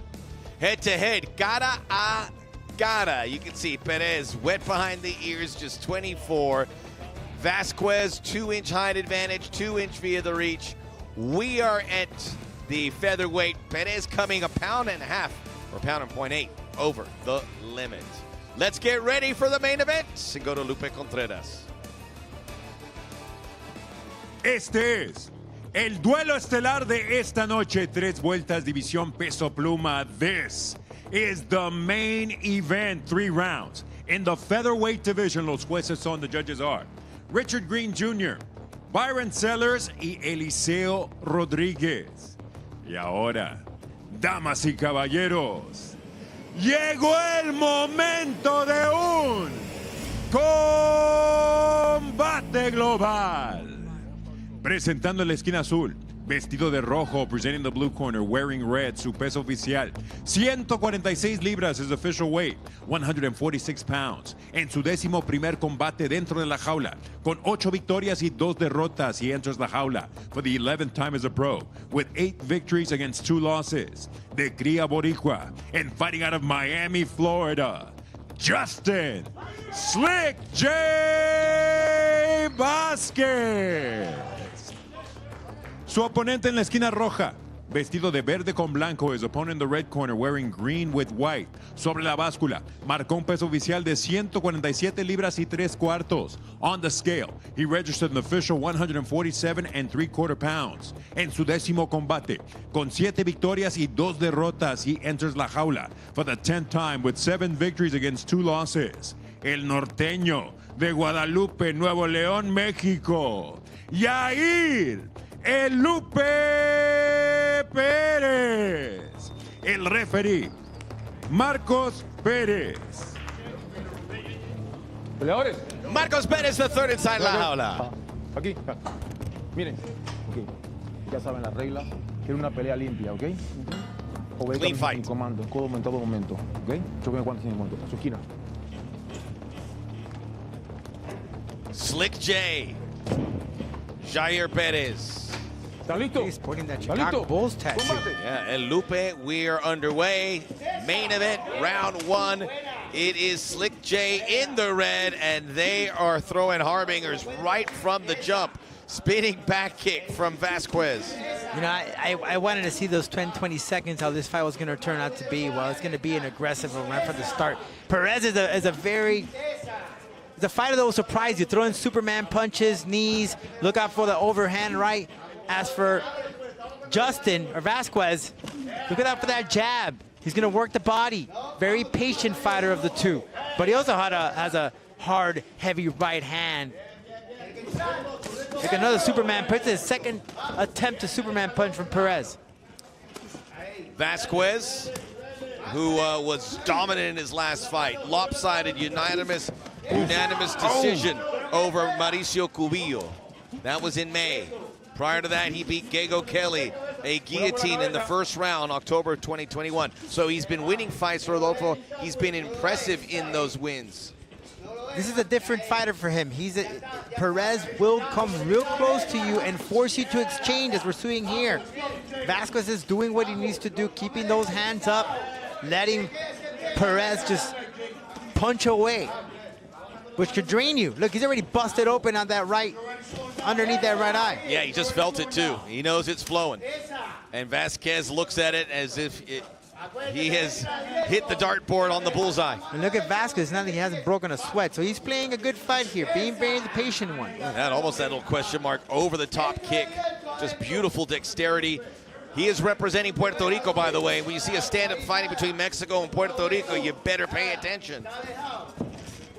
Two countries known for their fighting. Oh, yeah. Vasquez now a Miami kid.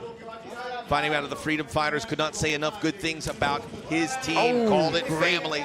As Perez with the sweep. Great calf kick. Vasquez with that height advantage. What, 2 inches? Makes a big difference, Max. And he has really good control over his body. Although Perez catches that lead leg. Now a kick into the midsection, and Vasquez out of the reach. Perez keeps peppering away. Vasquez's corner telling him to feint. Make him guess. Force him to come in. And it's getting bloody there on his right cheek. And you can see Perez touched it, which means it could, who knows if there's structural damage there. It's bothering him. Wow, look at that. Perez has been knocked out before. Laser fast kick there, although it missed from Vasquez. And he's starting to seize control here. Great switch quick there from Vasquez.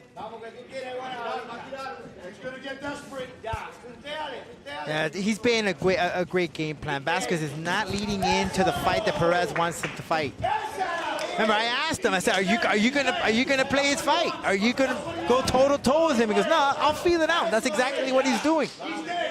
He's not gonna get in a brawl with him. Vasquez delivers and blocks. And when you're a fighter that it's more the offensive one, it frustrates you if your partner doesn't want to go toe-to-toe with you. It's so frustrating. You have no idea. They want to go to toe-to-toe. Perez gets through that time. Another straight right hand by Perez. He took a kick to the lead leg, but he was able to check it. those calf kicks, they've been pretty effective for Perez. This is incredible, Rodolfo. Both fighters have this run of about 30 seconds where they're dominant. Then the other one showcases it. It was Vasquez. It's now Perez in the midst of enjoying that. Oh, it's like spurts, you know? Yeah. It's almost like a battle. Yeah. It's like a dance battle. Under a minute. Vasquez though needs to check those calf kicks. He's already been hit by like 3, 4, 5 times. Great switch trick there caught by Vasquez. You can hear the corner there of Vasquez and maybe a little behind the neck attempt. Vasquez has him airborne. Probably thinking about a place to deposit him. He doesn't have anything. That Vasquez does have that chin down. Vasquez drops, Perez relinquishes. He's switching there. It's exactly what he had to do. Switch the position of the body to get off it. Maybe it has to be cautious if he lands a knee because his knees was down, but no, good stuff. Vasquez following up with those hands. Oh, you can see the Vasquez corner saying that he's got it. He's got the upper hand. Vasquez blocks. Vasquez, who is sporting a Flanagan's Miami sponsorship on his shorts, with a great first round. Fantastic opening round, as to be expected. Two fighters who want it really bad. Vasquez in particular. Great stuff from Vasquez. Really impressive stuff. Beautiful stuff. He's getting Perez very frustrated. You heard his corner saying, "Oh, you broke his will." He did, because that was Perez's game plan. Come in aggressive, overhand right, force him to fight. Vasquez is the more patient one. He's very, very strategic, waiting for that good opportunity to find that finish. Again, Perez has been KO'd before.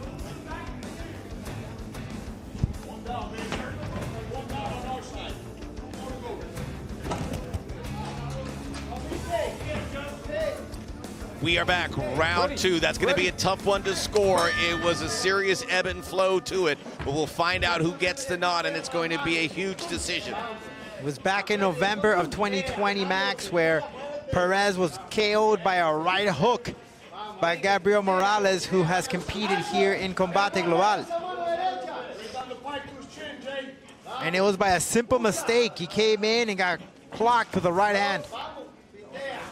We saw the corner, the Freedom Fighters, the team for Justin Vasquez. He says, my relationship with Manolo, he's like father and son. He's always honest, tells me exactly the way it is. They say, when they say I am ready, you know I am. Wouldn't tell me anything of that until that moment arrives. Manolo has a history of teaching some great fighters, the Yoel Romero's, Alex Cáceres. Better from Perez, still awaiting the official decision here. 1 minute into round two. Perez is uncomfortable, and that's what Vasquez does. Very, he's frustrated. Oh, look at that, another question mark backdoor kick. Well, it's gonna land, man. I mean, one of these are gonna land. One of those is just gonna land. And look at the open scoring there. Perez took out the lead leg. It stumbled Vasquez, but he gets his feet underneath him immediately. Perez needs to keep cattle because he's not checking it. Vasquez is not checking it. Needs to be consistent with it. There it is. He has not checking it. Vasquez winning 6 of 7 fights.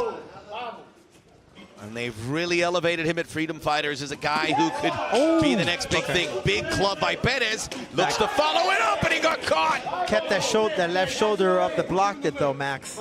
Perez didn't enter with that right hand. Beautiful kick upstairs by Vasquez. Trying to dip in there. 3 minutes to go, round two.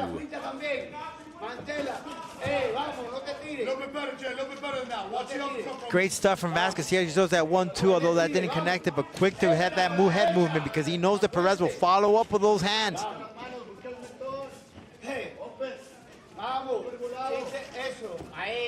He's just looking for that opening. He wants that highlight reel with that question mark kick. Again, kicks into the liver there from Vasquez as Perez had his back turned. And not checking that low kick. He needs to check the kick.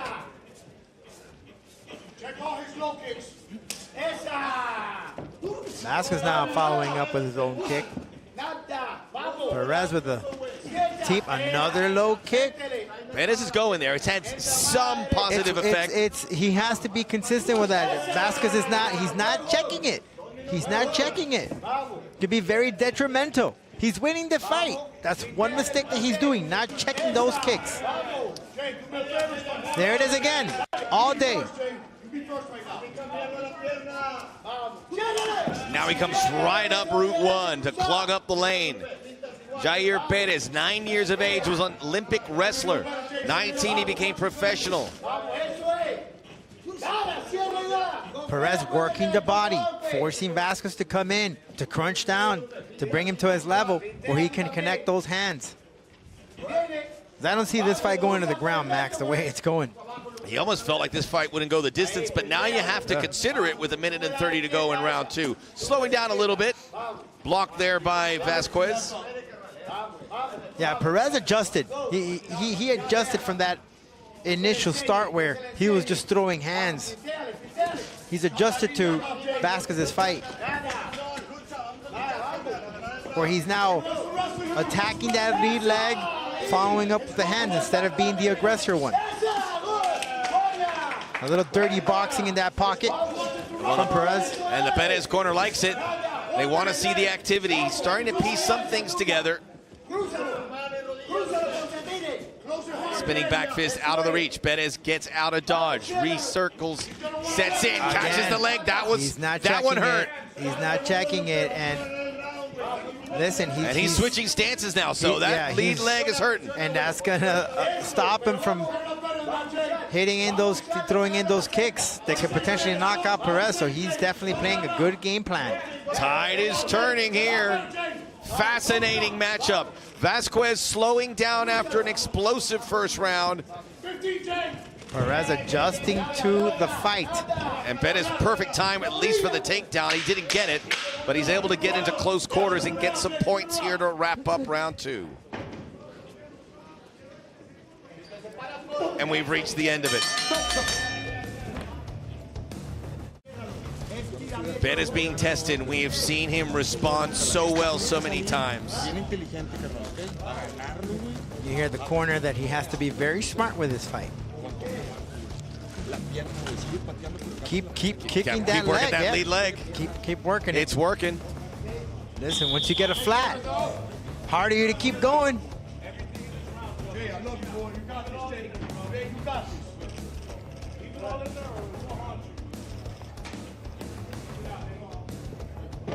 Main event here in the featherweight division, 145 pounds. Justin Vazquez shot out of a cannon in the first round. Jair Perez had to adapt. He has found his legs now. And now Perez with a chance to go from strength to strength and maybe take this victory when it looked pretty bleak opening on. Vazquez has to dig deep. Much respect there. This is his moment. What it would do for his MMA career if he can come out with a big third round. Perez is the exchange. It's more like Vasquez now is fighting Perez's fight. How is that lead leg holding up? Still not kicking checking it. again. We checked a little too late there, Vasquez. It's been the downfall of so many fighters that we have seen in mixed martial arts, to see fighters get torn down because their lead leg just became absolutely useless because of the damage it's taken through a fight. And this time around, if you notice, he'll shoot and he'll switch the stance, switch the legs. Takedown defense, excellent from Vazquez. Vasquez sat him down. Yeah, but not yet. He's gonna pop his hips up. Not Slick to give him J the point. Back to La Jaula. Let's see though, Vasquez does have that good ground game. Let's see if he can find something. He's trained with Ray Fundora, the Freedom Fighters. Excellent jiu-jitsu practitioner. 8 victories, 4 via submission for Vazquez. So this is maybe something that he would invite. Great Vasquez there, passing, standing the fight up again. Good takedown.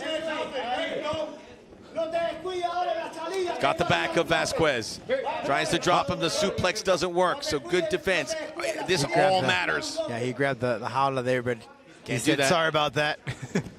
Surprising, Vazquez getting the nod in the second round. I thought Perez has a really big claim to that. Well, Why? Because it kicks? Yeah. Yeah, well, but Vasquez wore it was down. Sure, but I think Vasquez is a little bit more efficient with his hands, being more precise. Two judges agreed with you, one with me. Oh, big right hand from Vasquez. Speeding back. One of those are going to connect. That wasn't it. He's waiting for it. Perez needs to attack that leg again. Anything goes right now. You got 3 minutes. Jair Perez has fought for Combate 7 times. He's won 6 of them. Got caught. A bit of a graze, but still enough to stop the fight here with 2:50 to go. Might get his 5 minutes. He's ready to go. No, he's ready. Well, especially in this type of fight, you don't want to slow down the pace. If you're okay, if you're able to just, hey, suck it all in, look at the side kick he's going to throw in right there. Oh, that was pretty square. Yep. It hit it. It just didn't hit with much velocity. Yeah, right. A little graze, right? A little graze. Well, the scorecards are official. You just saw them, and now Perez has to get on his bike. One way of winning this fight for him, and that's either by KO, TKO, or find a submission. And Vasquez is not giving into play to go to the ground. Great kick, those kicks, man. Still going to the well, and one of these days he'll get a bucket of water, I'm sure. But he follows up. You know, Perez follows up with that kick. Vasquez is not checking those kicks. Big right hand by Perez. Right into it. Those they've got to do some damage. They got to hurt Vasquez so he can do the follow-up. Not there yet. Left hand on the way out. He's getting desperate. We know what he wants. And by the way, an empty jaula, you get to hear the corner, which is good for the fighters. But certainly for the broadcasters. We certainly wait for the moment to bring more and more fans. There's a small audience now inside the studios, which is wonderful to hear and see. Oh, some of those sounds, right? Yeah. They're quite amazing what the coaches say, the corners say. Another not checking those kicks. But it's one of maybe 2 kicks in the 3rd round that he's done. Yeah, but it's been the story of this fight. For Vasquez here, the mistake, if you were to look back at this fight, is you have to check the kicks. Another question mark kick. Got some of Perez, kind of off the top of the skull. Back in that lead leg, now giving him some of his own medicine. Squeeze, and the takedown into the guard for Vasquez, and the corner feels that could be that championship moment. Let's see if he can find them out, but Perez. Look at Perez almost getting an armbar, but getting away, transitioning. A result that will shake up the featherweight rankings. Perez at number 3 at risk of defeat. Great takedown there. That's that Nuevo León Wrestling, who was selected to the team at 10 years old, Max. Unbelievable. I mean, he's been these kids fighting their whole lives. But it's about Vasquez right now, closing in on a game-changing victory, a career-changing victory. Yeah, Vasquez knows. He's going to transition here. Great transitioning to the back. Hell, he might finish right now. It here. Drops it down, looking for the rear naked choke. Perez hanging on. A little anaconda roll there. Oh, he might have. Nope. Protecting himself, Perez. Wow, good stuff from Vasquez. Statement from Slick J. He said this was his moment. He said he was the man, and he was. He was right. Vasquez, good stuff from him. Local kid will find out if he finished the job. Official decision coming your way next.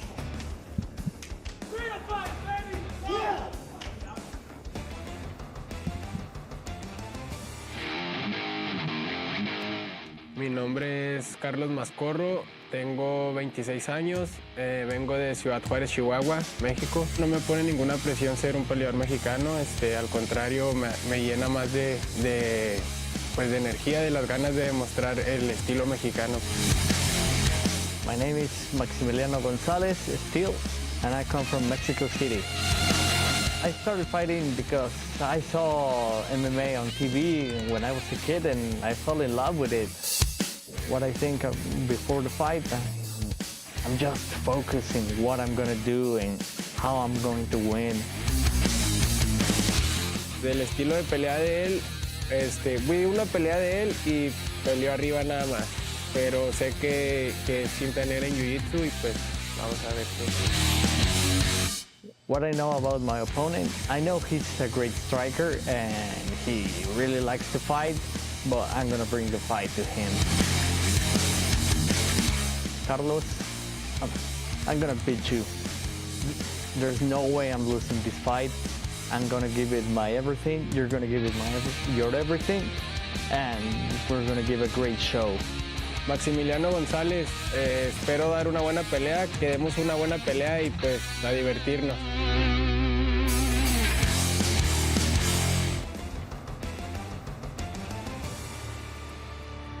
Back inside the studios where the Howler resides and about to hear what could be a breakthrough moment for Slick J. Vazquez, a fighter who hopes his arrival is announced today. Let's find out if that's the case. Lupe Contreras.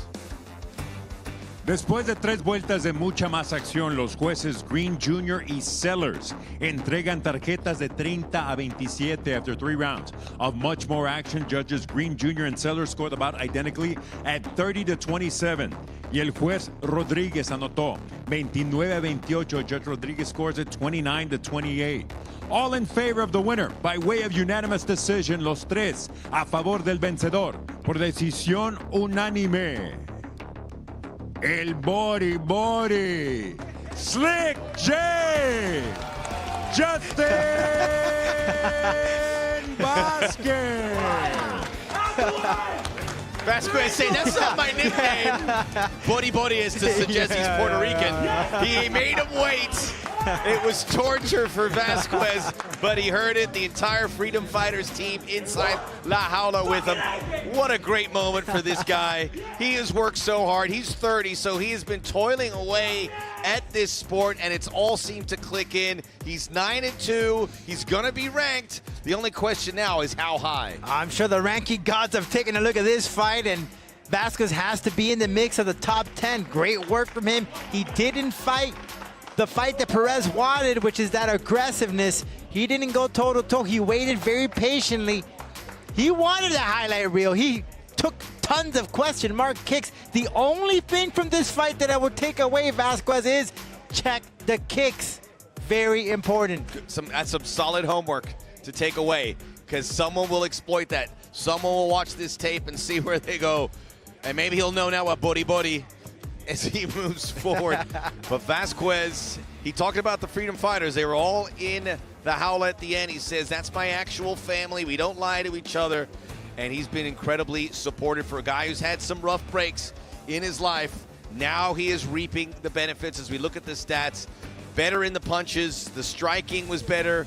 And then the takedown when he did. Again, stats don't really tell the story. Right. They don't really tell the story there. And for Perez, look, he pretty much fought the same fight he did against Ward. So he has to do a little tweaking in there, be a little explore and experiment in other areas.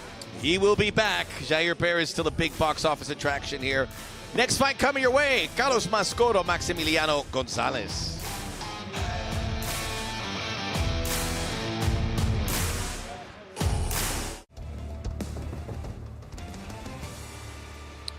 Miami, the place to be on a Friday night when it comes to mixed martial arts. Mucho más acción.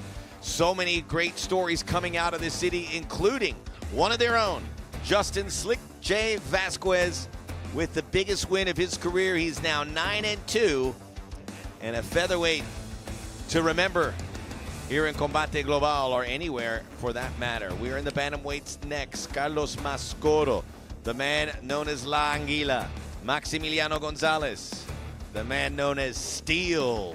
He's going to bounce back from that defeat to Axel Osuna. We're ready for our final fight of the night. Let's go to Lupe Contreras. Entrando a la jaula, Carlos Mascorro. Trains with Pro Athletes Team, affiliate of Entrom Gym. 26-year-old former soccer player.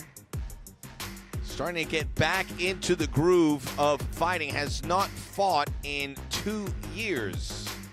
Yeah, some of the reasoning is due to the pandemic. It was had some difficulties trying to find some fights. He was originally supposed to fight here in La Jaula some time ago, a couple of weeks ago, about a little less than 2 months ago. Protocols got in the way.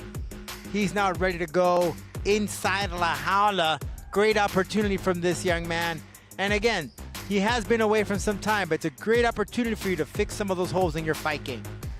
Back to Lupe Contreras. Su rival, Max Gonzalez. Max Steel Gonzalez fighting out of Mexico City. So we have Mexico contra Mexico here tonight. He is locked in. Brother, part of the contingency that will bring him out to La Jaula. Came to fame in October of 2021, a fight we called, Rodolfo. Bryce Gamboa had him beat, and then in the second round, rear naked choke, victory for Steel. Great stuff from Max here, and a great opportunity to bounce back and get that winning column. Has a great background in the ground game, so look for that. He'll go ahead and trade, but won't be surprised if he changes the levels and take the fight to the ground game where he feels very comfortable. Head-to-head, cara a cara, two fighters just getting started, 26 years of age, 1-inch height advantage for Mascorro, but it's the 1-inch reach edge for Gonzalez, 135, 136-pound limit. Both fighters making weight here at bantamweight. We're ready to go. Final fight of the night. Vamos! We go inside La Jaula to Lupe Contreras.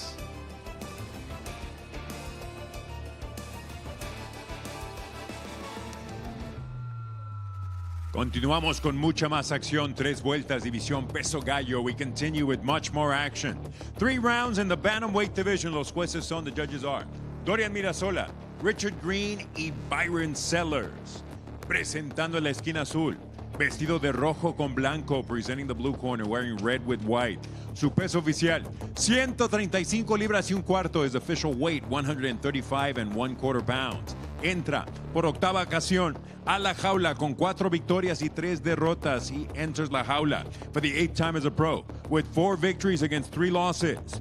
De Ciudad Juárez, Chihuahua, México, La Anguila, Carlos Mascorro. En la esquina opuesta, vestido de blanco in the opposite corner, wearing white. Marcó un peso oficial de 134 libras y un cuarto. He registered on official 134 1/4 pounds. Entra por 6ª ocasión a La Jaula con 3 victorias y 2 derrotas. He enters La Jaula for the 6th time as a pro with 3 victories against 2 losses. De la Ciudad de México, Max Steel Gonzalez. El referee, Alana Vélez. Alana Vélez the third inside La Jaula. You want to touch him up, go ahead, come out, fight. Judge, judge, judge. Ready to go here in our bantamweight featured bout. Mascorro needs to use that Muay Thai, use that jab to keep the distance between him and Max. As for Max, set him up, work the body so he can take the fight to the ground game and look for a submission. Gonzalez, an unorthodox fighter. You will see he is in the white, and he is taking a pounding early on. Took that knee. Every time I see Gonzalez, it's that guard he keeps up with his fighting is so, it's unusual to say the least. And his footwork, look at that right foot, how he just shifts it to the right. Mascorro though having a lot of fun in there, man. Really exploring, experimenting. Max does have the advantage of the floor, but Mascorro taking in some chances, throwing in some wild things in here, hoping to connect. Now he gets into the guard, so something for Gonzalez, just looking to slow this rocket ship that has been Mascorro to start this fight. Mascorro he grabbed the La Jaula, needs to be careful with that. Saw a couple of weeks ago where a fighter was grabbing his toes in a jaula. Got 2 points deducted because of that. Alana Vélez rules with an iron fist. And he is the referee right now, so be cautious with your toes or your hands on the jaula. Trying to get into that guard. Now, Mascorro, our Art Izquierdo, interviewed him and goes, what does your corner tell you between rounds about fighting? He goes, I never get out of the first round. In September, his last fight, arm triangle choke in the first round. Prior to that, 3 straight wins, as Alana Vélez will pick them up.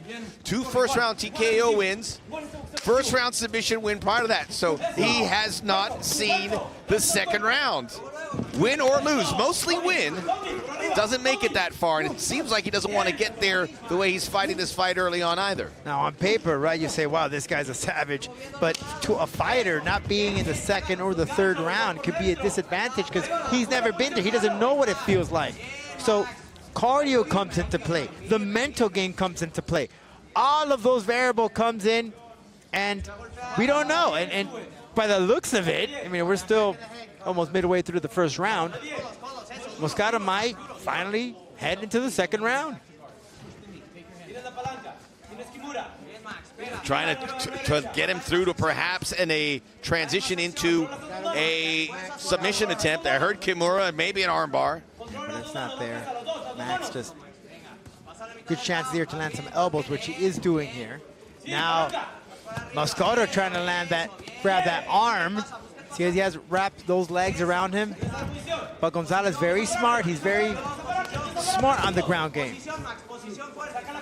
Really coaching Max Gonzalez to make sure he is in the right position, gets into side control. He has done much better after weathering that storm from Mascorro. Gonzalez pulling all that weight. He's waiting for Mascorro to make a mistake so he could get the back. Now rolling in that almost like a half Nelson to flatten him out. Maybe even land a crucifix if you're, now he got the mount. There it is. Now Max has that chance here to lay those shots. Maybe Mascorro will not make it to the first round, but not now because he won. No, another rear naked choke. He's in trouble here. He does have the chin to the right side. Now he has to put that elbow up. Uh-oh, and he's very uncomfortable. No, he's happy. He's not all right. And he just can't get out of the first round. It was hard to look because he had that chin down. Maximiliano, from one Maximiliano to another, I salute you. Says hi to brother Alex. Big time victory after the disappointment of the Axel Osuna decision. Quick victory for Gonzalez, and again, Mascorro does not get to make it to the second round. Unbelievable. Unbelievable. It just doesn't happen. He will never know what it's like to get some coaching between rounds. Not yet. Very young in his wins career or lost. His last 3 wins. 2 TKOs, 1 submission in the first round. But now he's been submitted in the first round in his last 2 defeats. We'll be back for the official decision.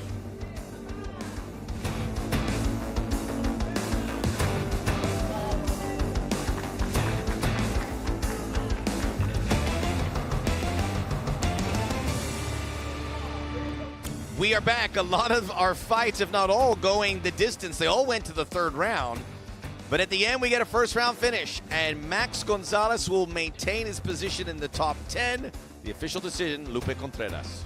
La esquina roja consigue el Mata León con un tiempo oficial de 3 minutos 34 segundos del primer episodio, obligando a su rival a darse por vencido. The red corner sinks in the rear naked choke, obligating his opponent at a tap of an official time of 3 minutes 34 seconds of the opening round. Your winner by way of sumisión, the winner by way of submission, de Mexico, Max Steel Gonzalez. Improves to 4-2. His last 2 wins via rear naked choke. And he will be a top 10 bantamweight. Big win against a tough opponent, although he made it look easy. Much more Combate Global coming your way.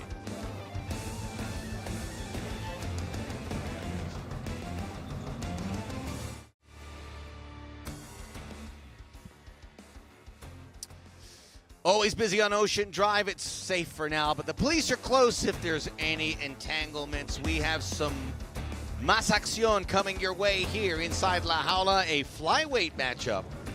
And another Chilean fighter looking to make some headway. Javier Valdebenito versus Emmanuel Perumes. We go head-to-head, cara a cara. Valdebenito just 19 years of age. Perumes thought he was young, but there's always someone younger. All the same on the height and the reach. Valdebenito coming 3.5 pounds below the limit. Let's go to Lupe. Este duelo, 3 vueltas, división peso mosca, this bout 3 rounds. In the flyweight division, los jueces son, the judges are Richard Green Jr., Byron Sellers y Eliseo Rodríguez. Presentando la esquina azul, Vestido de rojo, presenting the blue corner, wearing red, su peso oficial. 121 libras y media, his official weight. 121 and 1/2 pounds. Entra por tercera ocasión a la jaula con un récord invicto de 2 victorias. He enters la jaula for the 3rd time as a pro with an undefeated record of 2 victories. De Santiago de Chile, el Pantera, Javier Valdebenito. Su oponente en la esquina roja, vestido de verde, his opponent in the red corner, wearing green. Su peso oficial, 124 libras y media, his official weight, 124 and 1/2 pounds. Entra por segunda vez a la jaula con récord de una derrota. He enters la jaula for the 2nd time as a pro with a record of 1 defeat. Representando a Juarito, Ciudad Juárez, Chihuahua, México, el Destroyer, Emanuel Perumes. El referee, Marcos Perez. Marcos Perez, the 3rd inside la jaula. Ven aquí, por favor. Acá. Ok. Ya saben las reglas. Quiero una pelea limpia. Obedezcan mi comando en todo momento, ¿ok? Choquen guantes si lo quieren. A sus esquinas. Max, we noticed there the difference in the weight. How does that happen? How do you 125 is hard to make, and then to come 3.5 pounds below. Under, right. I had a situation myself where I was fighting a 205, and I can't remember the top of my head, maybe it was like a 10-pound window. And I just remember my coach just telling me, go to the back, drink a gallon of water. You know, you have to make the weight somehow, some way, and I made it by the skin of my teeth. Drink some water, eat a tres leches cake, a 2-liter bottle of Coca-Cola, you name it. I mean, that's a lot of weight when you're breaking it down, but Valdebenito, when you're that low, you didn't have to cut weight. Kill yourself to cut weight. Right. So you're probably feeling pretty good. And it looks pretty good as he's there bouncing off his feet. Just he is in red. 19 years old. That's just quite amazing stuff. Well, we saw one Chilean fighter win tonight, Victor Valenzuela. We're seeing a Chilean fighter every week. And you're going to get some young kids that are going to get interested in MMA, although he takes a couple punches. And Perumes now trying to take him down. Great stuff from the youngsters here going at it. Great wrestling from the Mexican. Perumes from Chihuahua, also Ciudad Juárez. Just like a fighter we saw earlier this evening in Carlos Mascorro. Valdebenito, such a great story of this young man. Had to leave his parents behind to go train at the Bahamondes camp. Ignacio Bahamondes, Chilean, very popular in the world of mixed martial arts. Also sparred with him as well. Did not go well for me, Max, but... if you're 4 pounds underweight, you're probably... There's an armbar attempt by Perumes. He's got it trapped in. He may have it, Max. He may what have a bizarre. it. He tries to react to transition, but he's got into deeper water. He needs to switch. He's trying to hold the wrist. Perumes, and pull that how arm out. about this? Incredible Great wherewithal. Stuff. You have to pull that arm out right now. Good stuff in pushing out. Valdebenito, absolutely fantastic in saving what appeared to be an unsavable situation. That's training at the Bahamondes camp.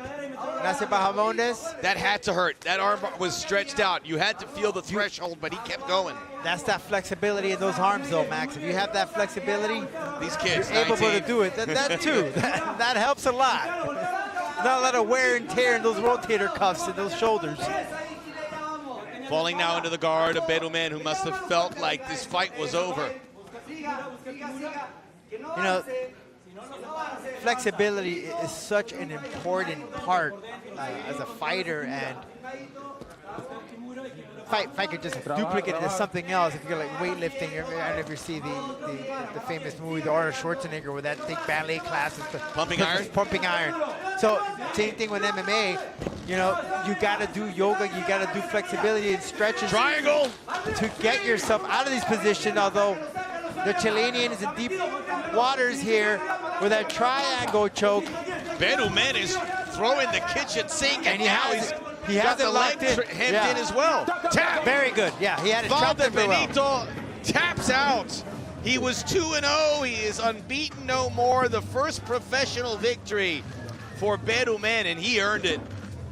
Hey, but nothing to take away from Valdebenito, that youngster. Great transition from that armbar. Let's give it to him. Perumes, who trains with Pro Athletes MMA. He's just 22. The only problem is his opponent was younger, so we talk about the 19-year-old, but 22 is still in diapers in this business. Great stuff here, positioning himself, wrapping himself. Very difficult for the Chilean to get out. Perumes just played it out so well. Locking in that submission, making it very difficult. The golden boy of MMA in Chile has to go back to the drawing board. This is obviously a tough pill to swallow, but a lot of lessons in there on what to avoid. Wow. But just 19 years old. I mean, he has a long career ahead of himself. There's a lot of ups and downs, as you know, in the mixed martial arts. But he got out of the armbar, and then he fell into the triangle. I mean, there was a lot in that. A lot of back and forth. But it was a lot in that actual submission. I mean, it was a triangle up top. He had right, the arm stretched out. He had that.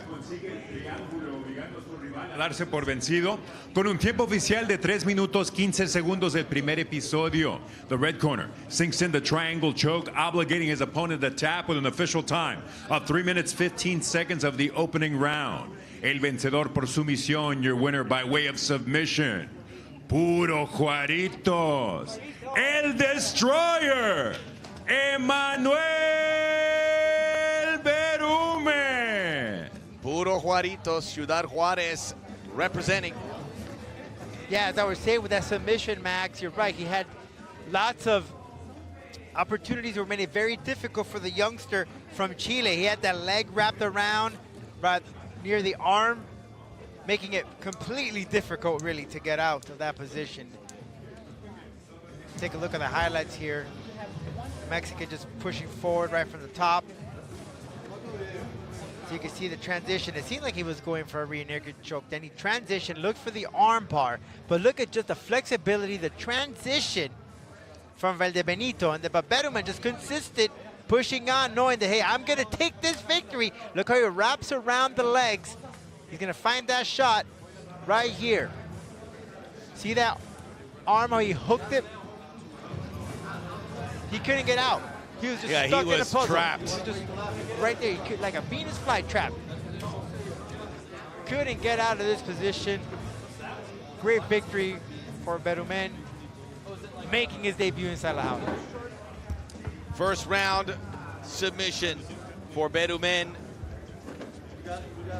Arm raised there in the middle of the house, and great moment for him and Valdebenito. We talked a lot about these Chilean MMA and how you can come in and it's growing, but there's going to be some growing pains. And at 19, certainly lesson learned in that case. Lots of young blood here in Combate Global. Look back at what we saw this evening. Justin Slick J. Vasquez, without question, the story. And that's saying a lot, because a lot happened here. Taking on Jair Perez, had a great first round. He was able to keep the tempo going and get a unanimous decision. Great work from Vasquez. Didn't check the kicks. Still gonna go back at that. That was his only mistake in this fight. He needs to make cautious to check those kicks. But Perez, he tried to fight the same stuff that he did against Landry Ward, pushing the pace, being the aggressor from the start. But Vasquez was just very patient, frustrating Perez, forcing him to come in where he was just lay in the hands. Desperate measures calls for desperate time, or desperate times have desperate measures, as Perez tried to go in for the wrestling, but just wasn't enough, question mark. He was looking for that highlight reel, Max, just didn't came out that way. Either way, right now there's no doubt in my mind that Vasquez has to be in that top 10 of his division, respectively. Yeah, we're gonna have to wait and see. He'll be there. How high? Does he get up as high as 3? That's the man he just beat, was number 3. Freedom fighters inside the jaula. Enjoying the moment with their guy. And the stats, not that telling, but Vasquez obviously did enough in each round. Great in the first round, good enough in rounds 2 and 3 as Jair Perez tried to make a comeback, but it was too little too late. Slick J You digging that Chicago Bulls? Yeah. Has to go to the, They made a different bull. Yeah, well, go to the Michael Jordan El era, Rey de right? los Toros. Next week, much more great action. Sebastian Santana, Jimmy Sandlin back inside La Jaula. Sandstorm. Sandstorm Sandlin. Will he still have the beard, the long hair, or will he look like he did for this PR photo? We shall see. Should be a good fight. Sandlin with those good heavy hands. Santana as well will follow through. But Sandlin here has the advantage with the wrestling. That's his going to be his advantage going into this fight. Last time we saw Santana was against Buas. Buas, so finding the best in that class. He looks to get back on the winning track at the expense of the Sandstorm. Combate Global, another Friday night for all you to enjoy. We'll be back again next Friday. Check us out as we get into the fall, which doesn't make a difference in Miami. It's hot all year round. What do you mean? We have pumpkin spice in Miami. Pumpkin. Yeah. Sure, gonna bring your heavy coat for October and September, I'm sure. We have pumpkin patches here. Yeah, Believe it or not. Kids want the pumpkin. Michael Reyes, #1 flyweight. He's going to stay there, looking pretty clean at the end. And we are out of time. It's been a pleasure to be part of your Friday every night. On behalf of Artie Izquierdo, Rodolfo Roman, we want to say a special thanks to Victor Bagué, the guy who's taken us through here. We're going to miss him greatly. Been first class. My name is Max Bretos. On behalf of all of our crew, Plácido Domingo.